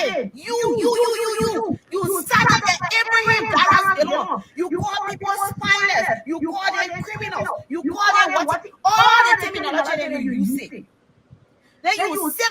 behind closed door and put your initial on that paper. Look, you making me fair, Papi. You making me fair. Don't get there. Abraham Dallas Delon, and nobody better not come on here and talk crap because guess what? Nobody telling me that he's not the only senator. I don't give a flying F which other senator, which not other senator. I'm holding his feet to the rock because I put him there. My goddamn money put him there. Y'all sitting in that country, y'all know what we go to the guy, what want to sit in the damn place here. Y'all know. Okay. This is what happens when politicians, when people invest their time, resources, and energy and prefers to be the game changer. But then, on the other end, those who support them say, well, he cannot get it done alone, but you position yourself as if you can get it done alone because you did not build a political consensus that is required in the House of Elders, and only to come back to give justifications of your doing, lying over no reasons of lying. Commentators, radio hosts also giving backings of them say, well, he should not be blamed. But this is why it's happening. So let's have a quick push around, and we will come to other thing here. The Liberal seems to be very, very much. Should I start with you, the Liberal, or maybe? Of course. Why would you want to start somewhere else? This is ridiculous. She has just abused the Constitutional Republic of Liberia. My opinion. She seems to be educated. She seems to be. She knows exactly what she's doing. Because you give somebody a contribution. Therefore, whatever they do now, you're gonna every time they do something you don't like, you're gonna start going on. Please, Liberians, this is ridiculous. Let's give these people, if they've done something wrong, yes, you come out and say it, which I don't blame her. She have the right to say that. But to say, when the Constitution gives you the right to go and make sure this man does not have another term in office, but because you put 5 cents, 2 cents together, therefore, he should do things that you want. So by you paying money for him to be senator, so he's beholden to you now, then what is the essence of corruption? That is the definition, my opinion. What this lady has done, so far, she wants Dallas Dillon to be corrupt. So she wants Dallas Dillon not to have his own mind. Dallas Dillon should have the thousands and thousands and thousands of Liberians who put money together to give him money to go and be senator. They all should have Dallas Dillon here. Mr. So, the Liberal is trying to educate this lady constitutionally. So the point here is this. She can still make the money. You give the money at your free will. Nobody force you. You believe in him. If you don't believe in him anymore, the Constitution says, in time for election, if this man come back and make a case and you don't believe him, get somebody else. But to say, I pay my money, and you're not supposed, what Dallas Dillon signature on that stuff does not make those things a law in the first thing. His signature being on that thing does not make it into law. So I don't know why these people are climbing all over the tree for nothing. The light is still the light. In fact, to be honest with you, as a Liberal, the light is brighter. It's brighter than before. If Dean Chinese light that's side just a light. That little light is shining. It's shining. Mr. So, we shouldn't be giving these people some sort of a way of trying to advertise their bad behavior towards government. This is not how you have over 1 million plus people in Liberia. So okay, quickly before I go to the other people, what is the core value or what is the reason when somebody lend their time, energy, support, and based on the talking points of the individuals, you get enticed, you get motivated and say, yeah, because you profess to be a change agent. Are you saying these people that are expressing their views, I'm very surprised at your question, to be honest with you. Why? You are not somebody that Johnny come later. You live in the United States. I'm asking you. This is not for me. You live in the United States. Hold on 1 second. all you need to understand too, we have a diverse viewers, listener, follower. Okay, all right. So let me approach it that way. I'm not going to go your liberal way, which of course you want. Okay, all right. Okay, let me just tell you this. You have the right to plead the fifth if you want to. Do I look at some? Do I look like Donald Trump? I don't plead no fifth. You bring it on my answer. The question that you asked me. Reason or not? Okay. Here's the thing here. Politicians, hello, Liberian, are not to be trusted. Politicians, hello, Liberian, they lie. That's who they are. They will come and want to be the best politician. You have to be convincing. You have to be convincing. Turn a lie into convincing people to come and accept your ideas. So if you come now because you think the man convinced you to put your 5 cents, 2 cents in it, and now the man is doing something else, that's why they call it election. Election matters. Okay. Election stand for something. You don't just elect somebody and then expect it. The man will do whatever he wants to do. He has gotten the position. Okay. You don't like it, vote him out the next time. Okay, thank you so much. Let's, Sese, Pa George, I'm going to come to you. Let me come to Sese here. I want to put us in a classroom here. You are a teacher. You are the everything here. Let's go through tutorial process here. And the reason I'm saying this here, people vote for a cost, not necessarily 5 cents, 10 cents. I'm looking beyond what this lady is saying. I believe in something. There is a cause of transformation to good governance, accountability, transparency.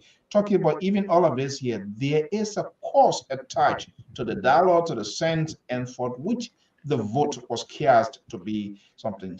What are we not understanding here? The liberal tried to reconstruct here, which of course, his liberal idea would never stop on this network here. But I'm looking at the holistic part. There's a cost that attached to it. I'm not saying she called the money in. That's okay. But beyond the money, let's look through the border. Let's go beyond the borderline. There's a cost of transformation to good governance, accountability, a senator who will be honest to his people. Is that happening? Well, I cannot judge whether he's been honest or dishonest, but what I do see as somebody who has been funded by people's money. I've run campaigns here that I spent my entire campaign. One of those campaigns was over $60,000, and my own money in there was less than $200. So I had over $59,000 people funded my campaign. When people fund your campaign, that's one of the reasons we keep asking Liberians to rise up and have a grassroots funded campaigns that we're asking for Mr. Gonglo. Because when you do that, then you almost like buying a share in that company. If you pay attention to what's happening in the Liberian political landscape, a lot of people will not call out other senators, especially diaspora and Liberians. Will not call out the senators because they feel like they didn't buy a share in their campaign. They didn't donate to their campaign. And so they donated to the Darius DeLong campaign. Ergo, they own a share in Darius DeLong Incorporated. And so they can chastise him. They can call him to account when they feel like the shareholders are not getting their share, what they bargained for. However, I also like to buttress what Mr. Toh said, maybe in a different way. When you fund a campaign, when you donate to a political campaign, you are not buying a candidate. You're not buying a candidate. And it is not guaranteed that that person is going to vote 100% for your interest. What you were saying is that I am hoping on average that you will lean my side on average, that you and I have a meeting of the mind politically on ideology, that on average, I will come out okay.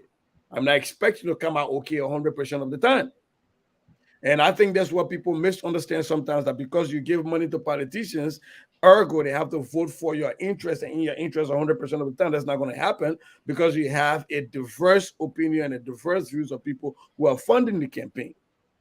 So I think Darius DeLong, by nature of the way he funded his campaign, opened himself out to these critiques, which is good. Because when the grassroots fund your campaign, then the grassroots hold you accountable. We can't call Sir Joseph any. In fact, we're not even calling the ANC senator's name in this thing, because we ain't getting money, even though they say the alternative, We know what the alternative to, but nobody holding it accountable. Right? They're doing the same thing. What the alternative to? But we are going after Darius DeLon simply because we give money to Darius DeLon. I as an individual give money to the Darius DeLon campaign. And because I understand politics as sometimes he's going to go against the way I expect him to go, I would chastise him when they did a dual citizenship bill. I was against it. I mean, stay against this one that passed. You know, and I made my point felt, but I don't expect that I, as an individual, should 100% get the way that Darius DeLon vote always in my interest 100%. I don't expect that, but that comes with political education. That comes with civic education, because when people give you money, they sometimes expect that they've bought you. You didn't buy a candidate. You funded a campaign hoping that on the majority, most of the time, on average, that candidate will see things your way. And if the candidate doesn't see things your way, it is your right, because you give money to come out and chastise them. So I think it's your right. Yes, absolutely right to come out and chastise Darius DeLon, because quickly here before I go to Pat George here, we seems to undo something here, the transparency aspect. That is a talking point, but we are not looking at that. Who's talking point? What I'm saying, her argument here is also, it has to do with transparency. Well, but yeah, look, here's the thing. You know, if we really want to be fair, though, to Darius DeLon, how many of us we must be fair to Darius DeLon. We can't say we want to, if we want. Yes, Mr. Hold on, Mr. Two. Just hold on. Where are you coming from now? You coming from again? How many of us, when I say of us, I mean even people who are educated, knew the inner workings of the Senate before Darius DeLon? How many of us knew, if confirmation hearing became such a thing now in Liberia, because Darius DeLon has been updating the public on it. A lot of things have become things now that our eyes are open to because of Darius DeLon. Let's be fair. Let's be very, very fair. And like I told my brother yesterday, he's not here, so I don't want to, say that because he's not here to defend himself. I said most of these things that come out backlashing against Darius DeLon, that I don't want to see at least the good he's done to a greater extent. He's done more good than that. But it's because people have this thing that they felt like because they give Darius DeLon money to run a campaign, you're going to come and support their candidate, especially the ANC. And so because Darius DeLon has not broken to be in the pocket of Alexander Cummings, they have an issue. And so every little thing Darius DeLon does, and even their own senators do, they don't go after their senators, they come after Darius DeLon. When they all did the thing, look at that signature page, Mr. Su. Look at that signature page and tell me if it said it was a law. The thing came from a committee. This is a research. The committee is responsible for research. They presented to plenary. You all are supposed to look at the research and vote your conscience. So the entire House of Senate is deplorable. Don't take one person out and make them more deplorable. They all make the same money. They all get the same benefit. Okay. Amos George, you seem to be burning out. Yeah. Let me say this. Sister, did you see the list of those senators that voted for the pension bill? Did you see the list? There's no ANC senator there. Borchard did not vote. Jonathan Sibwe did not vote. Prince Johnson did not vote. There were 24 senators that voted for that bill. Mr. George, when you don't vote, that's the dereliction of your duty. So they didn't have the cojones to stay and say what they don't want it. They had to abstain. That is even more deplorable. Listen. So you stressing the ear about Darius DeLon. I support the ANC. For me, I don't have anything against them. From day one, on our platform, Joel Lobokina was a campaign manager for Darius DeLon on this platform. Mr. So can attest to it. He was on this platform, campaigning for Darius DeLon. What Darius DeLon called from Joel Lobo after he won the election. Joel Lobo himself said it. Could not talk to him again. But what is missing here sometimes is that when we preach equity Mokan with clean hand, Dela ran on this thing that he is the cleanest guy. He was going to the Senate. That was his platform. So you are set a bar for yourself, and people should hold you for what you have said. And this is what's happening. They don't lie. Just come out into lie for. You bought your own ticket with your money. You rode first class. When that issue came out, he vehemently denied it. We even had Dudu from front page on this issue, on that ticket issue on this platform, and Dudu challenged Dylan. Say, if you say you did not buy this ticket, we have the information. We got it. Dylan denied. Finally, he came to say, yes. Those are the things you do. It question your credibility because the standard you have set. For me, I did not put one thing that Dylan campaign. I said it. I said I don't trust him.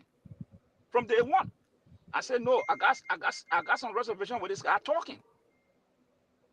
So I didn't put one thing there. I support other people's cause, and you support people because you believe that they will do something. And if they don't do it, you have the right to say, hey, you betrayed me. That is your right, because you put something in our skin. If you did not put one thing there, okay, but you put something there. It was because the person had convinced you. The message they're giving you, that yes, I will do that. And if they don't live up to it, you have the right to criticize them. And for Mr. Todd to say the woman abusing the Constitution, no, it is all right. She put something in her skin. So if it's not going the way, she has a right to speak. And let me say this: it's not everything a senator or representative will bring to you, to the, when I say you, the people. There are some votes the senator take. He doesn't need to consult his constituency. He can take that vote. But people, there are some issues that people look at it, that it should be put to the public, for the public to look at it. I'll give you one example. Senator Yala from Bonga, former Senator Bonga, when the cabinet general issue were on, they called a meeting. Bomb citizen called a meeting to ask him, hey, do not vote for this thing here. He rest assured the people, the citizens, that he will vote against impeaching cabinet general. He told the people in the meeting. But when he went to the Senate, he voted in favor to remove cabinet general. Today, that's why you see some of the things that made that he's not Senate, he was not re-elected. The electorate, the people took that thing against. They said, but we called a meeting, and he assured us that they were the vote you were going to take, not to remove this man. And when you got to the Senate, you sided with CDC to vote this man out. Today, you see, Yala, that's why he's not senator today. But those are some of the things. There were other issues that followed, but those are some of the things that we were talking about. You betray the people. So Dallas Dillon, what he's doing, the people that put money in it, they have the right to question him because what he said. He went to the Senate. People are spineless. These people don't work. You chastise your friend. When that first 30,000, I think it was 30,000 billion came on. You know who broke that news? Edwin Snow. Call Spoon and say that don't got the money in his office to sign for it. Because why? He said that, hey, anything that I say is not right, I will bring it to the public. So when he got it, Edwin Snow passed behind him, went and called Spoon and said he signed for the check.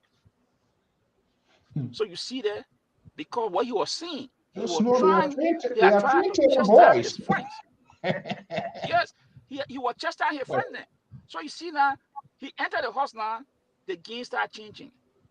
And all I would say to Mr. Toll, the lady that spoke, she has a right. It doesn't mean that she doesn't respect the Constitution. We'll get one more segment. We'll get one more segment to go. But let me bring in the liberal to make his liberal point, and then I'll wrap it up. Then we'll go to our last and final segment for the event. The liberal progressive.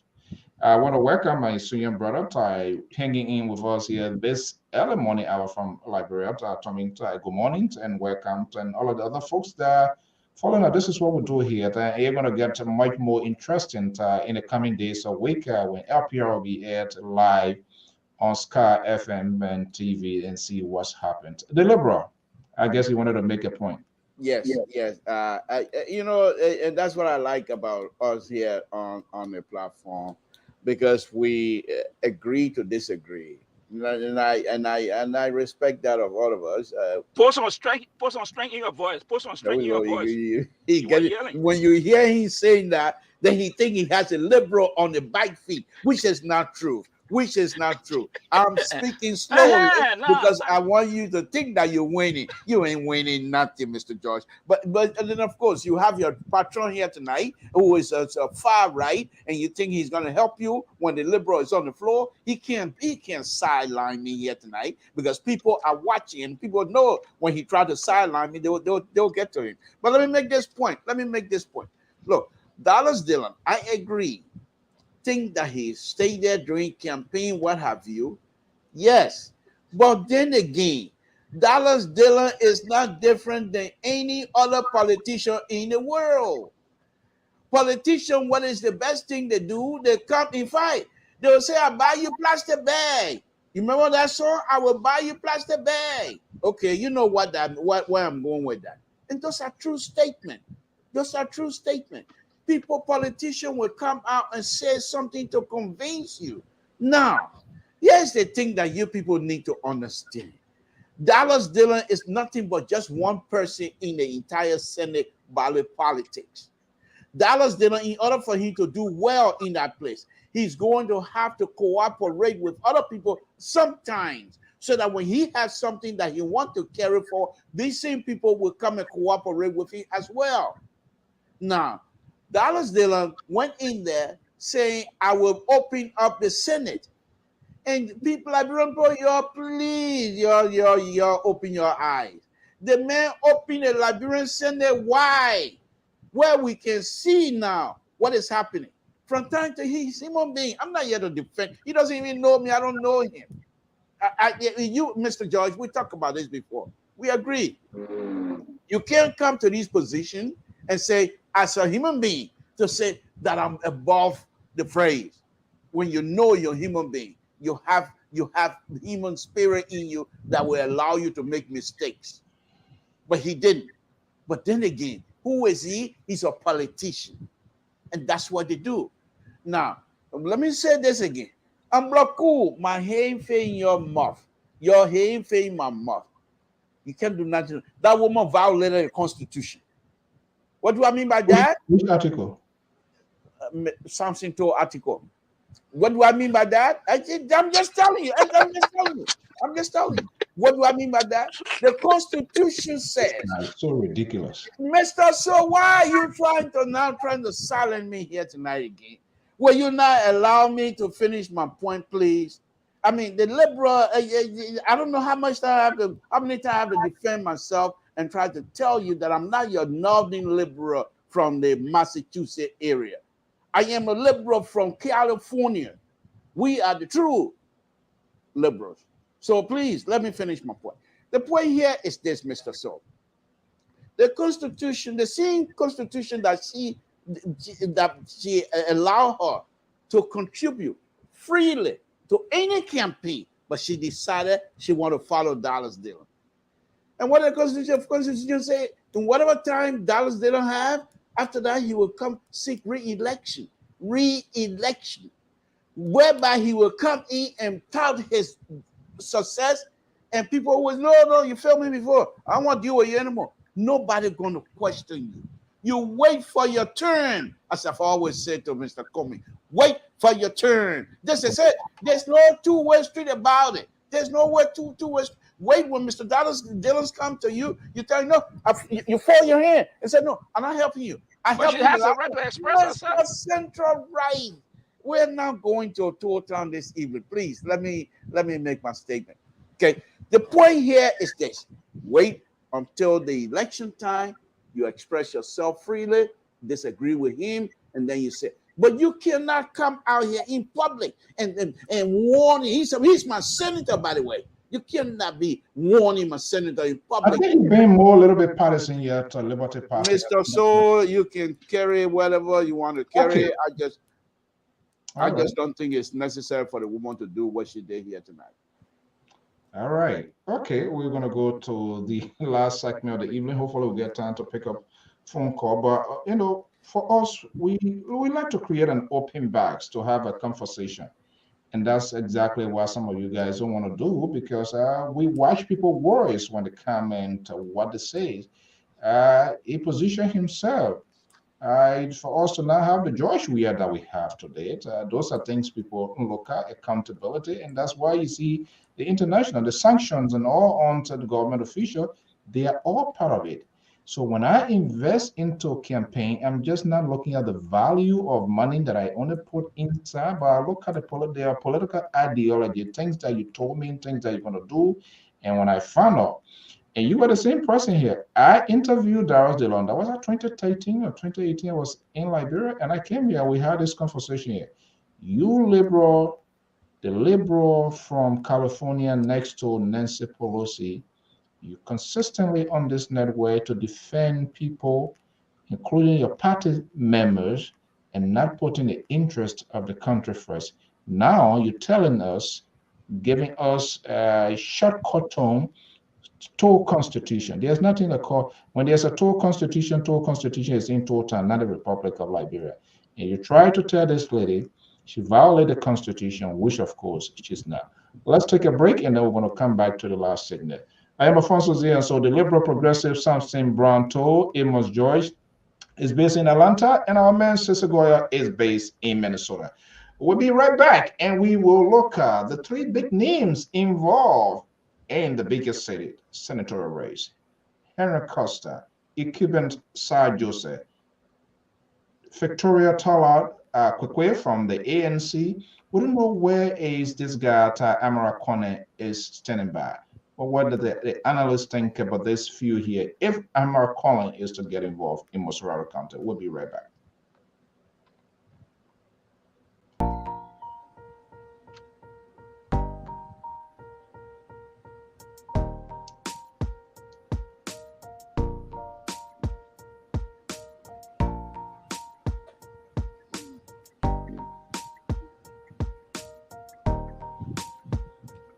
Okay, so that's it right there. The People Liberation Party, in Liberia, there's a season of everything. One of the party chairman, Doe, and the Secretary General, Daniel Goyu, are going to be here on Sunday. So, gentlemen, Mr. Henry Pedro Costa, political commentator, will be testing his political strength for Moserado County. I listened to some of a little exchange on Sister Network Spawn TV. The Cuban side, Jose, is seeking to re-election, according to our own understanding. That is quite there. Victoria Kwekwe from the ANC. But this guy here, he got in Liberia the other day too. So let's see here. Live from the Rawa International Airport, where we are covering the return of former Finance Minister Mr. Amara Kone. We learned that he has some interest. Yeah, you are back in Liberia. There are so many speculation that you are coming to take part in our body politics here. So you can explain. Well, first of all, I'm happy to be back home after the 2-year absence. I don't know. I really don't know what my country is taking for granted. My time as a New Yorker has very much myself. When it was permanent, 3-4 level. One year ago, that's the political environment. We reached the next permanent rank. So I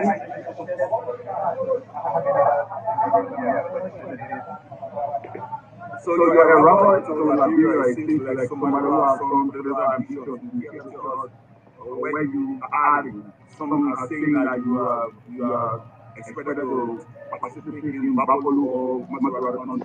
Get the clarify that.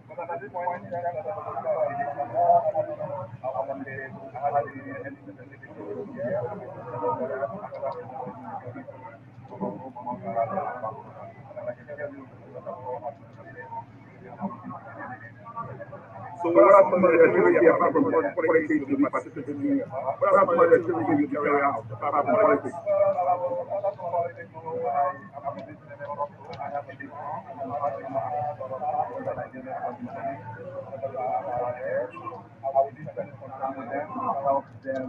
Okay.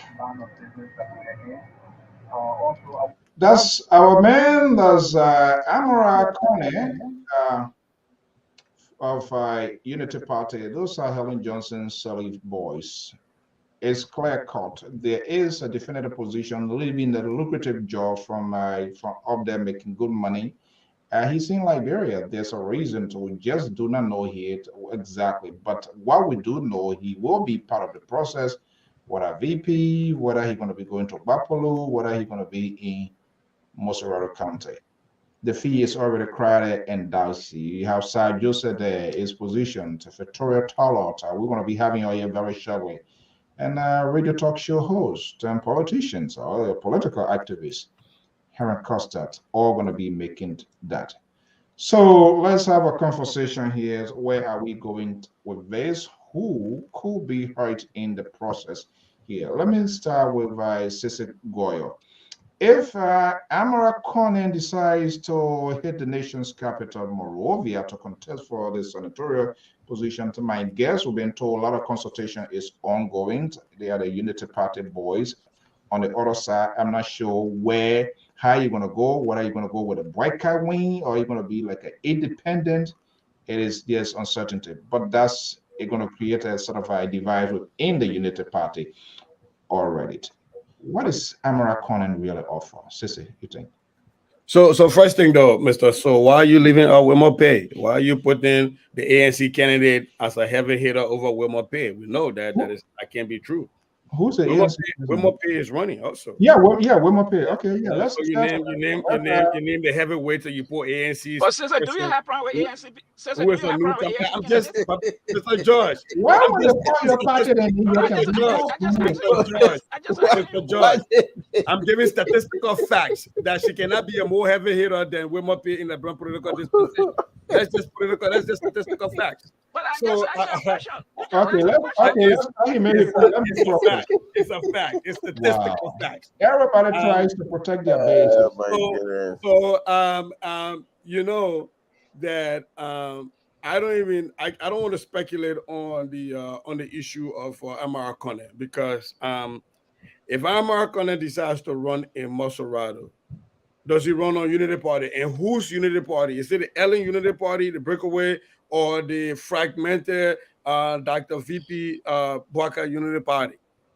That is a big question because that's going to end up looking like the Liberty Party, where the ANC has a partnership with the people wing of that, and then the Unity Party has a partnership with the voters wing of their party. So which way does he go? And will people see him as trying to come into government, expecting that government is about to change hands, and his mom, as in that is about to will be prosecuted, will be audited, and so he's coming in now as a guardrail, as a guard post in the Senate to prevent that, because that will affect the way people look at him and how people choose to vote for him or vote against him. But on the issue of those people who have actually declared already, I'm talking, the talk show host, the ANCR, and the chairman of all parties. Who votes for whom? The chairman of all parties is Wilmer Pay. Ain't he been chairman for so many parties? He been fired so many times. In fact, he was with my papa. Yeah. You we can say recently, even can say fire him. Who go to jail fire him? So, but that's.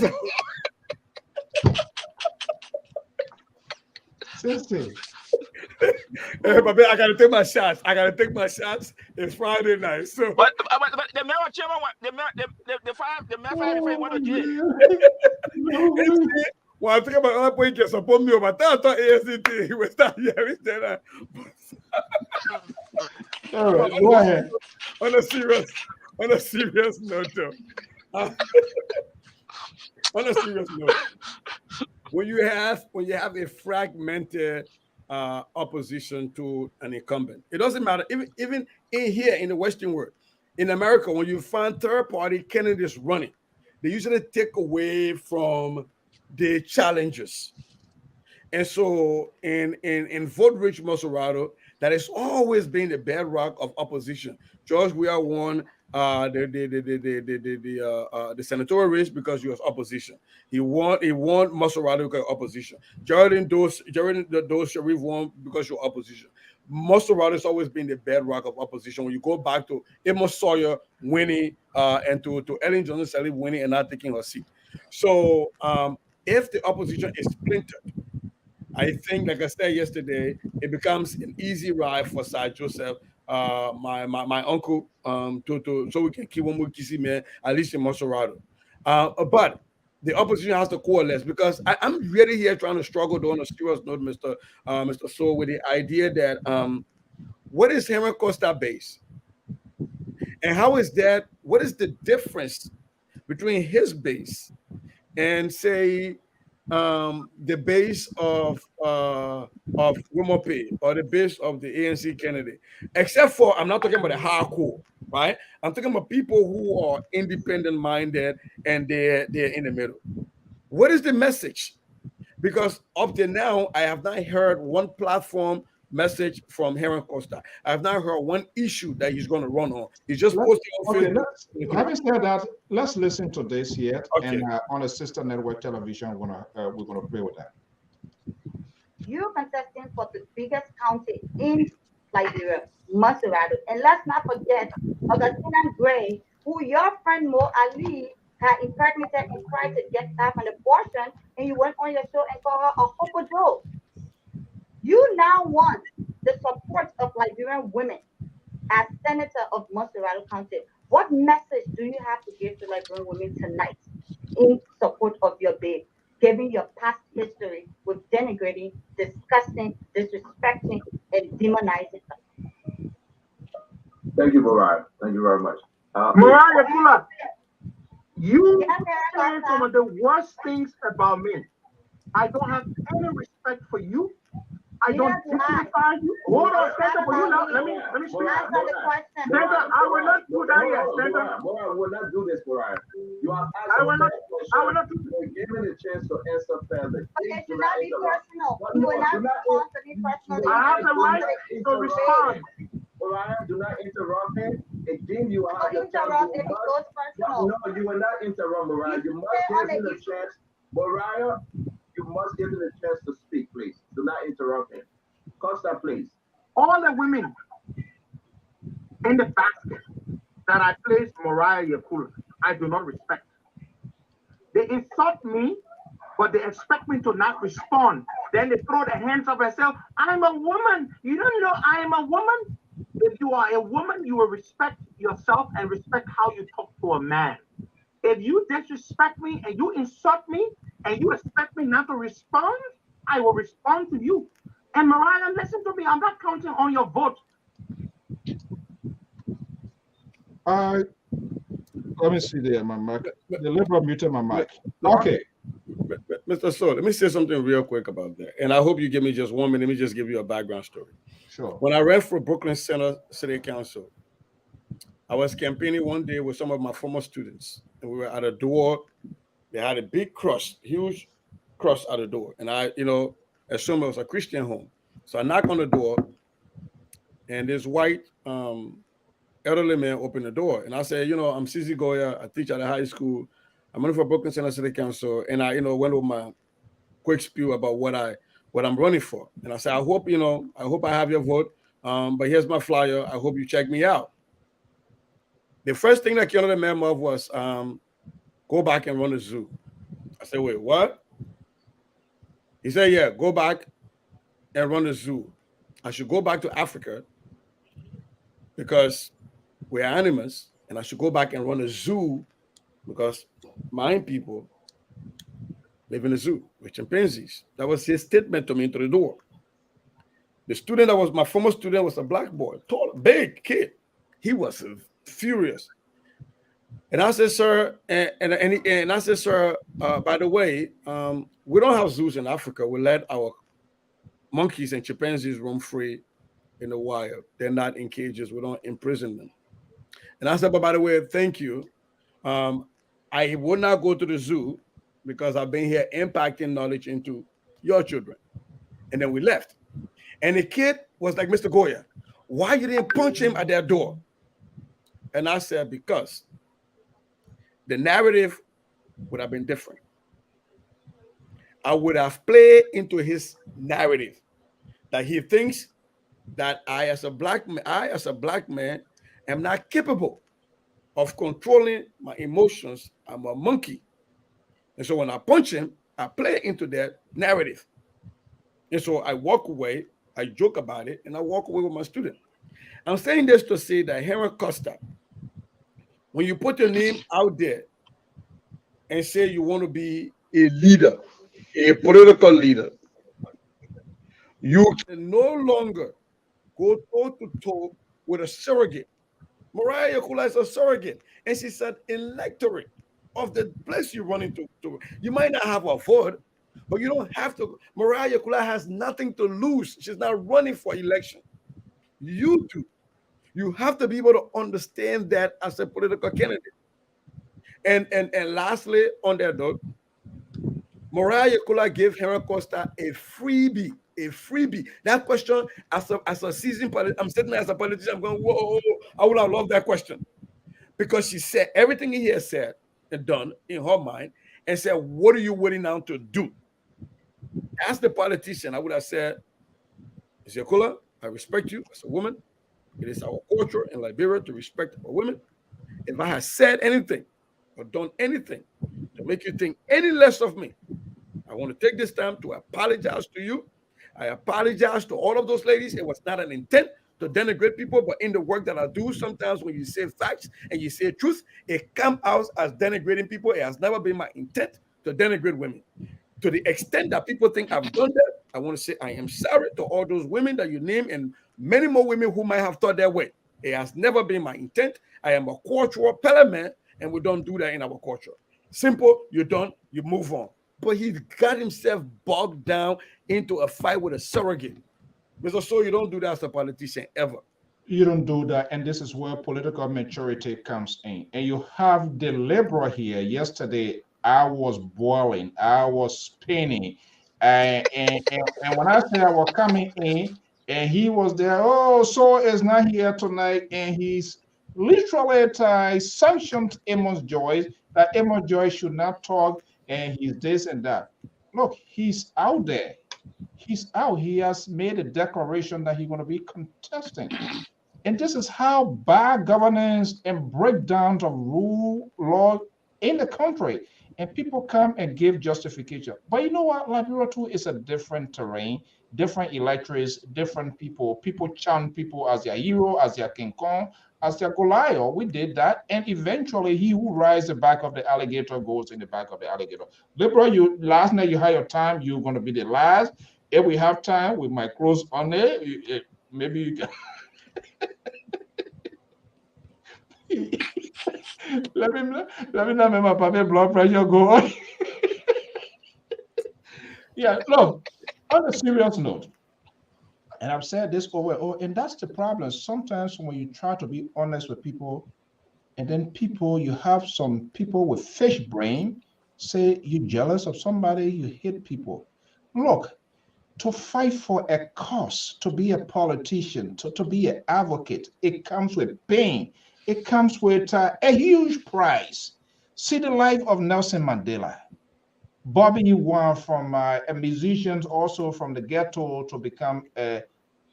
And as I say, I think that could have been a turning point, and others, even be it the ANC, other people who have, they were, look, I need your vote, and you put it into context. Why you thought of Henry Costa of yesterday when Henry Costa is elected as a senator, it will be a different Henry Costa. Stabilize the situation right there. Instead, he went and bought 5 gallons of gasoline and put it there. You're not speaking to Mariah Yakula. And Cecily is quite correct. She's not seeking for office. There are many of people who also have that concept of Mariah Yakula. You know what that does?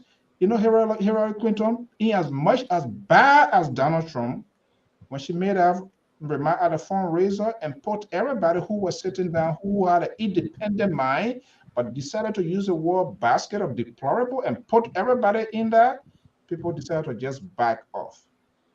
We're not stupid again, you. Amos Joyce, let me bring you in.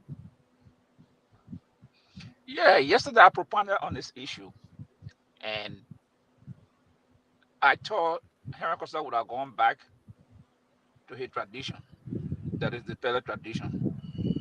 That hey, where I come from, where I was raised, men don't insult women.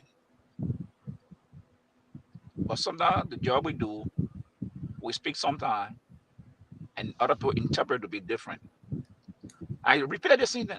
I said that was the movement of Henry Costa. He should have taken advantage of that movement. Yet the day he appeared on that TV, when Mariah Yukla asked that question, to say, hey, no, the Henry Costa yesterday, the Henry Costa today is different. I'm going to run for the Senate. The first thing Mariah Yukla, I will need your vote and any other women in Liberia. But remember, sometimes will get caught up in the news on a daily basis. So sometimes some issues are so to the point. Some issues are so sometimes very serious to the point that we say something that tend to hurt other people. But if I did so, I ask for giving it, and you, Mara, particularly, I ask you personally. I know I have said something to you on platform. I ask for you to forgive me and all the other women that you mentioned. What a terrible sign coming from you. Put the icing on the cake for him. Everybody so Henry Costa. But then I say yes, he allowed his emotion to take over him. And yes, it's the tendency of men. You see the total man, what you doing? Certain women. Pa George. Yeah. Them men with war mark out there, you see what you doing? Yeah. Yeah. And I told your voice is grounding, and I think Mr. To is the one that using the counter on your voice is grounding. I don't think so, baby. So yesterday I said, we understand you are done. We understand you are done. You continue to do good thing in the community. As a politician, you gotta be. But as a politician, you gotta be very careful. You have to choose your words that you talk to people that you're talking to. So this thing here, yes, like a little bit, it's a little bit different. Mr. George. America, that would have been the end of her. Yeah. We're not even getting anything. The total guy is. Did somebody call you on your phone, Mr. George? Because I think it messed up your whole audio. You want to go on and come back and see? Yeah, because the liberal is using his counter on you right now. The total. Okay. No, hold on 1 second. Are you there? Yes, I'm here. Okay. You see, you not put a tear down. So. Oh my goodness, this guy. So that's the issue. Are you serious? Go ahead quickly. Running out of time. So if Liberia was like America, that would have been the end of Henry Costa campaign. But Liberia being what it is, he's going there. Educated. He's popular. American is highly educated. Sir Joseph has done so much work in the community. Webompe, that's a household name in Liberia. And the ANC candidate. So this will be a fascinating debate on issues. But for me, one thing I have, if I were American, the Ellen Johnson thing will come back. Because I know it's a Global Watch report.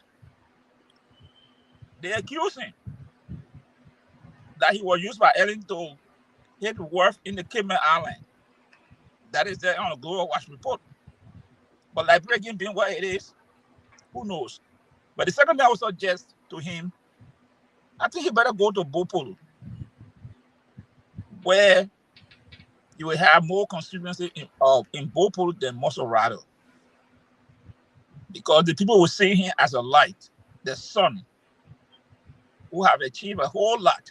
He will be more accommodated, are you saying? He would be, I think so, than Mosorado.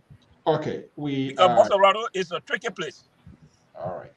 What I'm hearing, I hope it is not true. For God's sake, let me bring in the liberal before I come to that here. It's crazy. Extensive conversation is going on. That will be damaging. Liberal, let me just bring you in here quickly.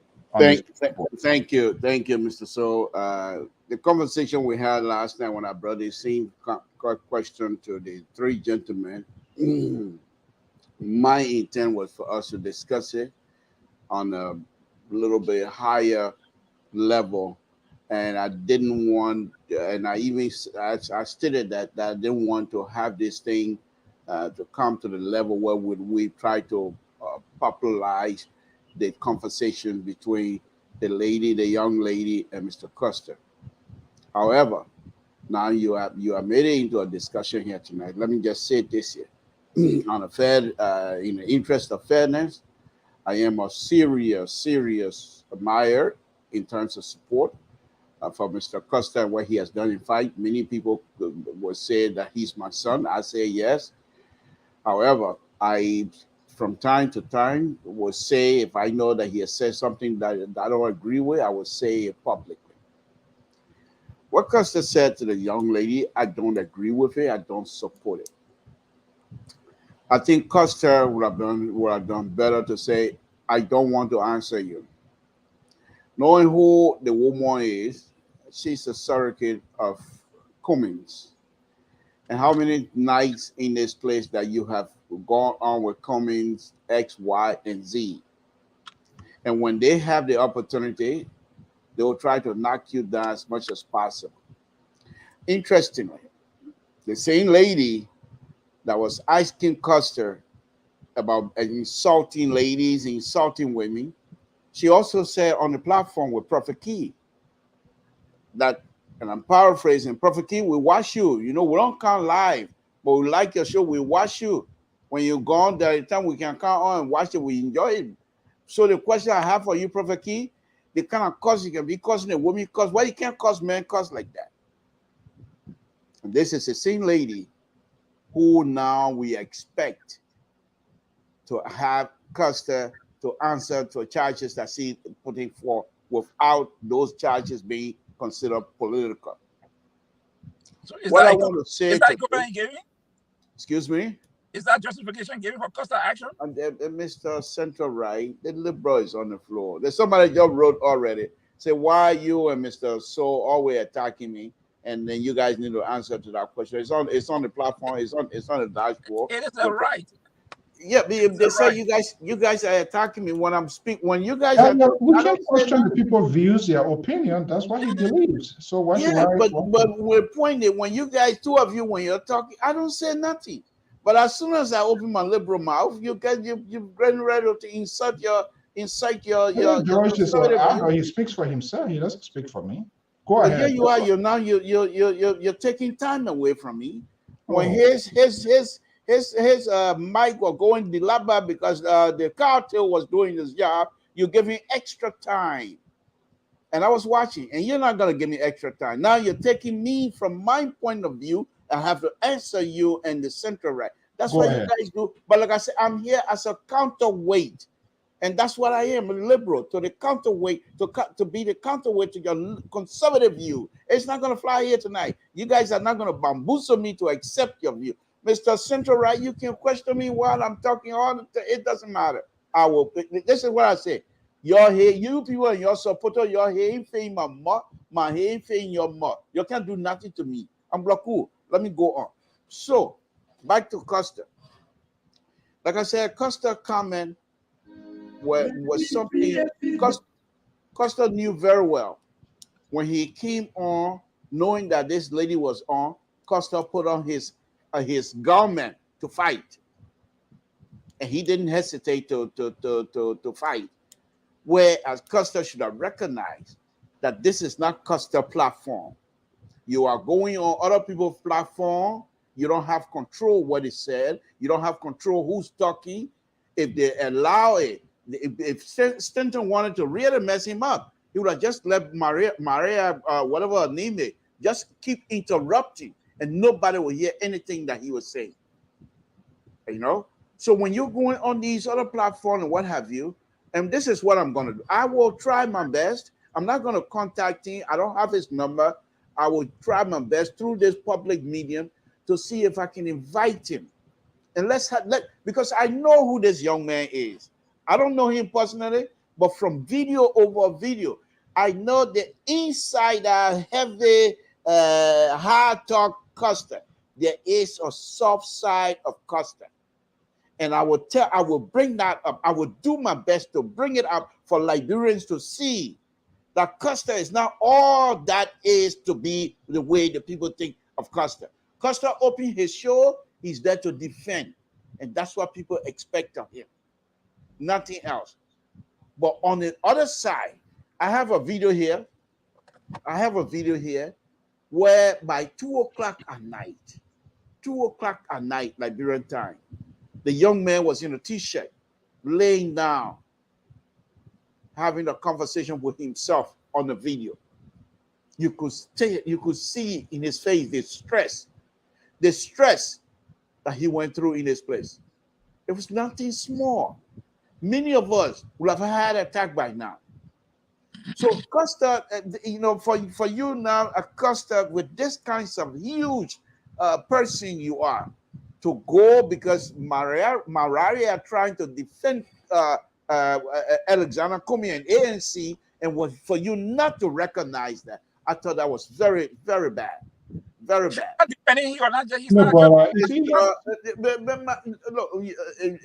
This is what I'm going to do to both of you. I'm going to mute both of you with my cocktail. You won't be able to talk. So let me talk. I don't want to use the cocktail here tonight. Let me make my point. Okay? This cocktail is not from Walmart. The cocktail is coming from Wembley. And Wembley is the place. All right, let me say this. I'm not done yet. You give this man extra time. You give him extra time. No, by the time you take my time, because you guys keep interrupting me. That's the problem. When you're talking or when he's talking, I don't say nothing. But as soon as I open a liberal mouth, you guys getting ready to as though I am unable to defend myself. Let me say this. Yeah, Let me say it can be all right, all you want. We still got time. You see that's one of the things you and him together. Sometimes it's difficult to deal with you, but I can put both of you in the deplorable basket of deplorable. I'll say that. I say so. Like the son, like the father. Go ahead. Yes, I say so. So finally, Mr. So I know you guys trying to knock me out of my good talking point that I have planned for Costa here tonight, but you guys trying to knock me out so you will have the day. But just wait till the day make on the show that you can just get in the accolade and get him in well, I can give it now. I can give it now. So Minnesota politician, how did you get involved in this? My goodness. I'm just saying, let's wait till Costa can we get it. When you're talking, I don't say wait. Why you guys? Oh my goodness. Make your Let point. me make my point, please. Guys, what's going on here tonight? You almost acting like him. Because whatever. Well, he's my son. He's my son. So finally, what I want to say here is this on a very serious note. What Costa said to that young lady, if I was advising him, that would be a conversation that he and I are going to talk about. But you have to understand, when the people ready to go at Costa in this place, publicly, insult him. I'm not talking about Prophet Key. I mean, intellectual would take their degree gown off and then go into Liberian language and insult Costa. So he mocked those people. And then when you have the opportunity, perhaps he just turned 40, for Christ's sake. Let us give him room to breathe. Let us give him room to breathe. I don't agree with him. Wow. I don't support that kind of thing. But let us also agree that he's young and he's allowed to make mistakes. He's going to grow. He's evolving. Please, let this young man evolve. He will be one of the best senators in the Republic of Liberia. I say so. All right, gentlemen, we gotta go. But I have to rebuke this guy here because he's in the line of contaminating this network, and that will not happen. And here why? Look, you can have a 40-year or plus old man and you think that he's a Tyler, people are going to be putting pimples on him. When you jump into politics and you're seeking for a high profile position, you need to have some political tolerance. You know that you are putting yourself in harm's way. What are you talking about? He has insulted people, the very Joseph Boyka. So What is insult? He's learning. He's evolving. Okay, you see, you are interrupting. There is an allegation that levied against him of a disrespect to people. We need to start holding all of our people seeking for the offer. And this is why you have to do it, Joy. We are all of these things that we are talking. It was a gradual process. We ignore. You came and gave justification. Oh yeah, he will change. After there were two teeth, the tail one grow, 32 came out, breaking Pakana, eating cow, boom. They say, oh, still no, those teeth then still young. That's what we're doing. Look, the new Liberia, we have to be very careful. We are not going to raise alligators and known to ourselves. At the end of the day, we go in the belly. He must be given a fair shot. He must exercise tolerance. When he's elected as senator, we don't know which committee he's going to be on. He's going to be sitting down with diplomats. He's going to be going into national conference. His language, his tone. Not every day you can do something. Oh, sorry, I do it. Every day you confessing and then you're saying you think that's what we're going to be doing. Then why are you talking about George Weah? Why are we talking about Nathaniel Magee today? Those were the alligators that were being raised, and we did not say anything. Anybody who throws his hat, you mean Joyce says here. Why will you put a sanction, a corrupt sanction Liberian in the scene? That's how it begins. Unacceptable. Unacceptable. That's unacceptable. How it begins. And guess what? This is what I'm hearing. And if it is true, and I hope it is not true, we are hearing extensive conversation is going. The sanction suspended minister now is going. He wants to go to Bon County. He wants to go. Conversation is going on deeply inside and inside, but it's hair button. Others are saying no, no, no, no. That would be a dangerous footing for the ruling establishment. If the former suspended minister were to announce that he will be contesting in Bon County, that would be a political suicide. Well, folks, gentlemen, I want to thank you so much. Time has caught up with us here this evening. But Sunday, we're going to be here. The one time, how to call him? PLP, People's Liberation Party. The party chairman, Topo Do, and the secretary general will be coming out of the wood. Will be telling us the next strategy, which direction PLP going to be moving in the 2023 presidential elections, who they're going to be giving their support. What is the political future of Dr. Lauren Cassette, the one-time celebrity in the politics of Liberia, soon ended from Atlanta? Are you the one that arrested him? I want to find out if Kennedy will be on the show. We are working our modality. Sorry, they got to contest the ground now. You know. I hope when they come, they shouldn't come and start condemning us after utilizing our platform, because we're going to question them, and they better be ready. Yeah, but guess what? There's an invitation out. The women group. After the program, I got a call 12 midnight, Master Washington, that the women want to have a debate with the LPR. I said, "You sure you're going to sleep over here and come?"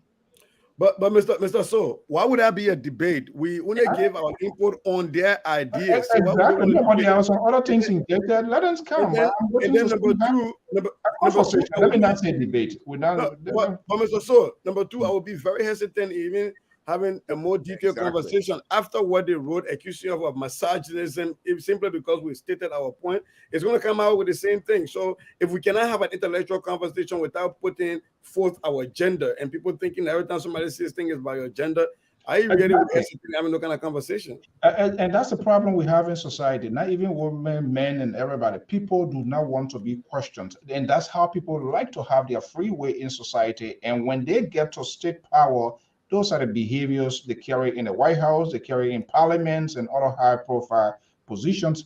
They should not be questioned. Their authority, their decision must be found out. For everybody, you have a reservation. Second thought of it, you are enemy, you are antagonist, and you are not part of them. They're going to sanction you. But that's not what we're going to do.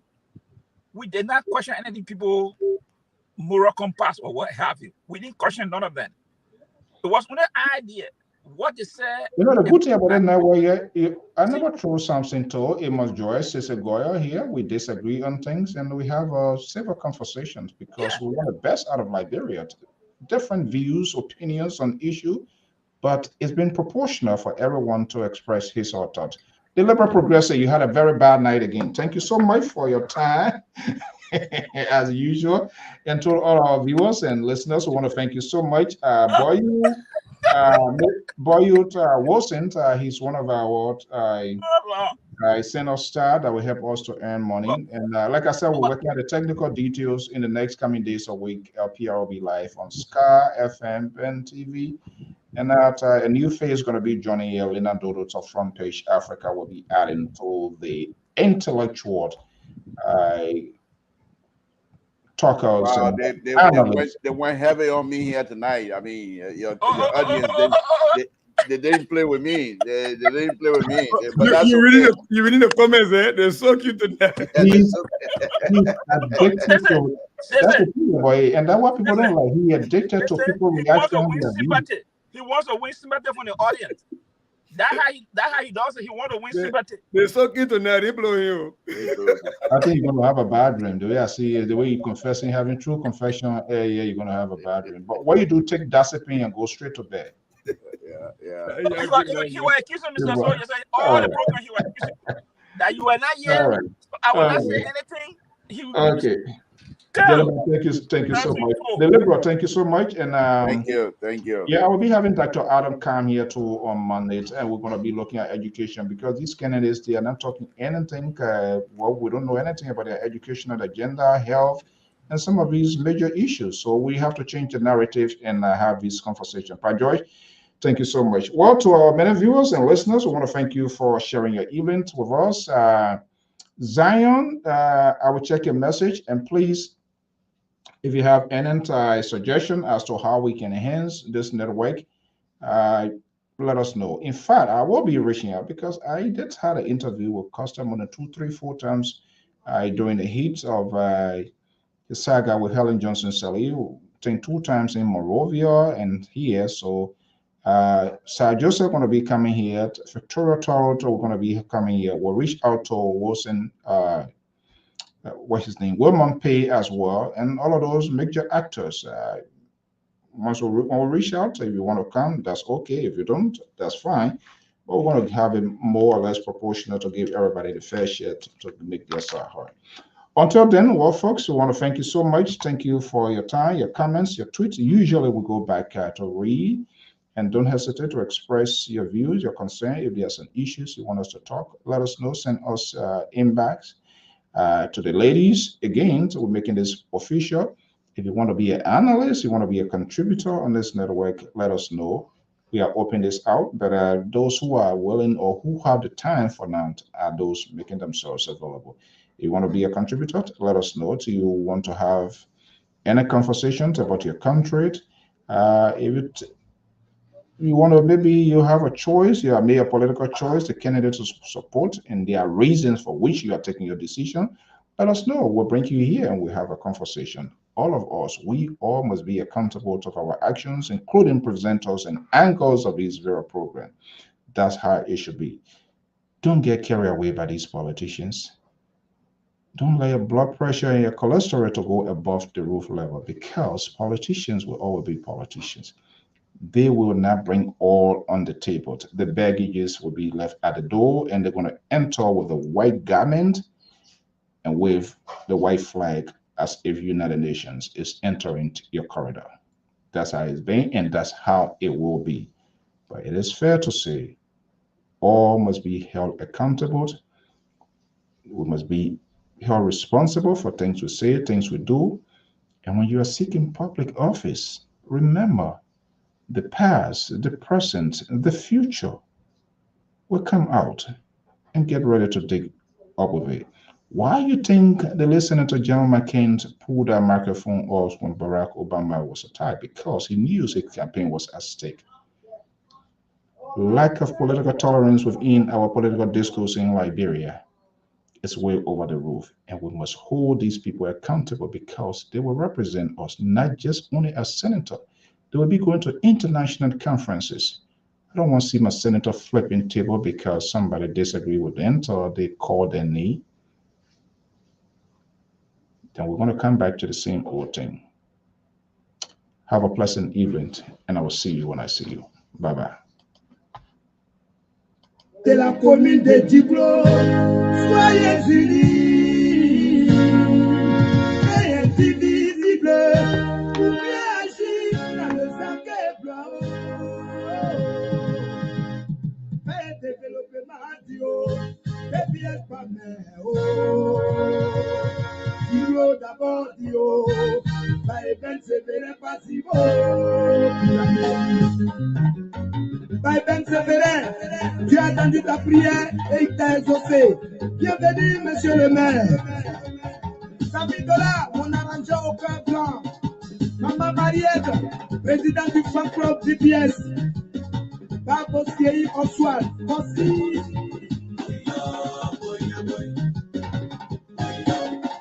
Ah, pas mais, oh. Ben Séverin, oh, pas mais, oh.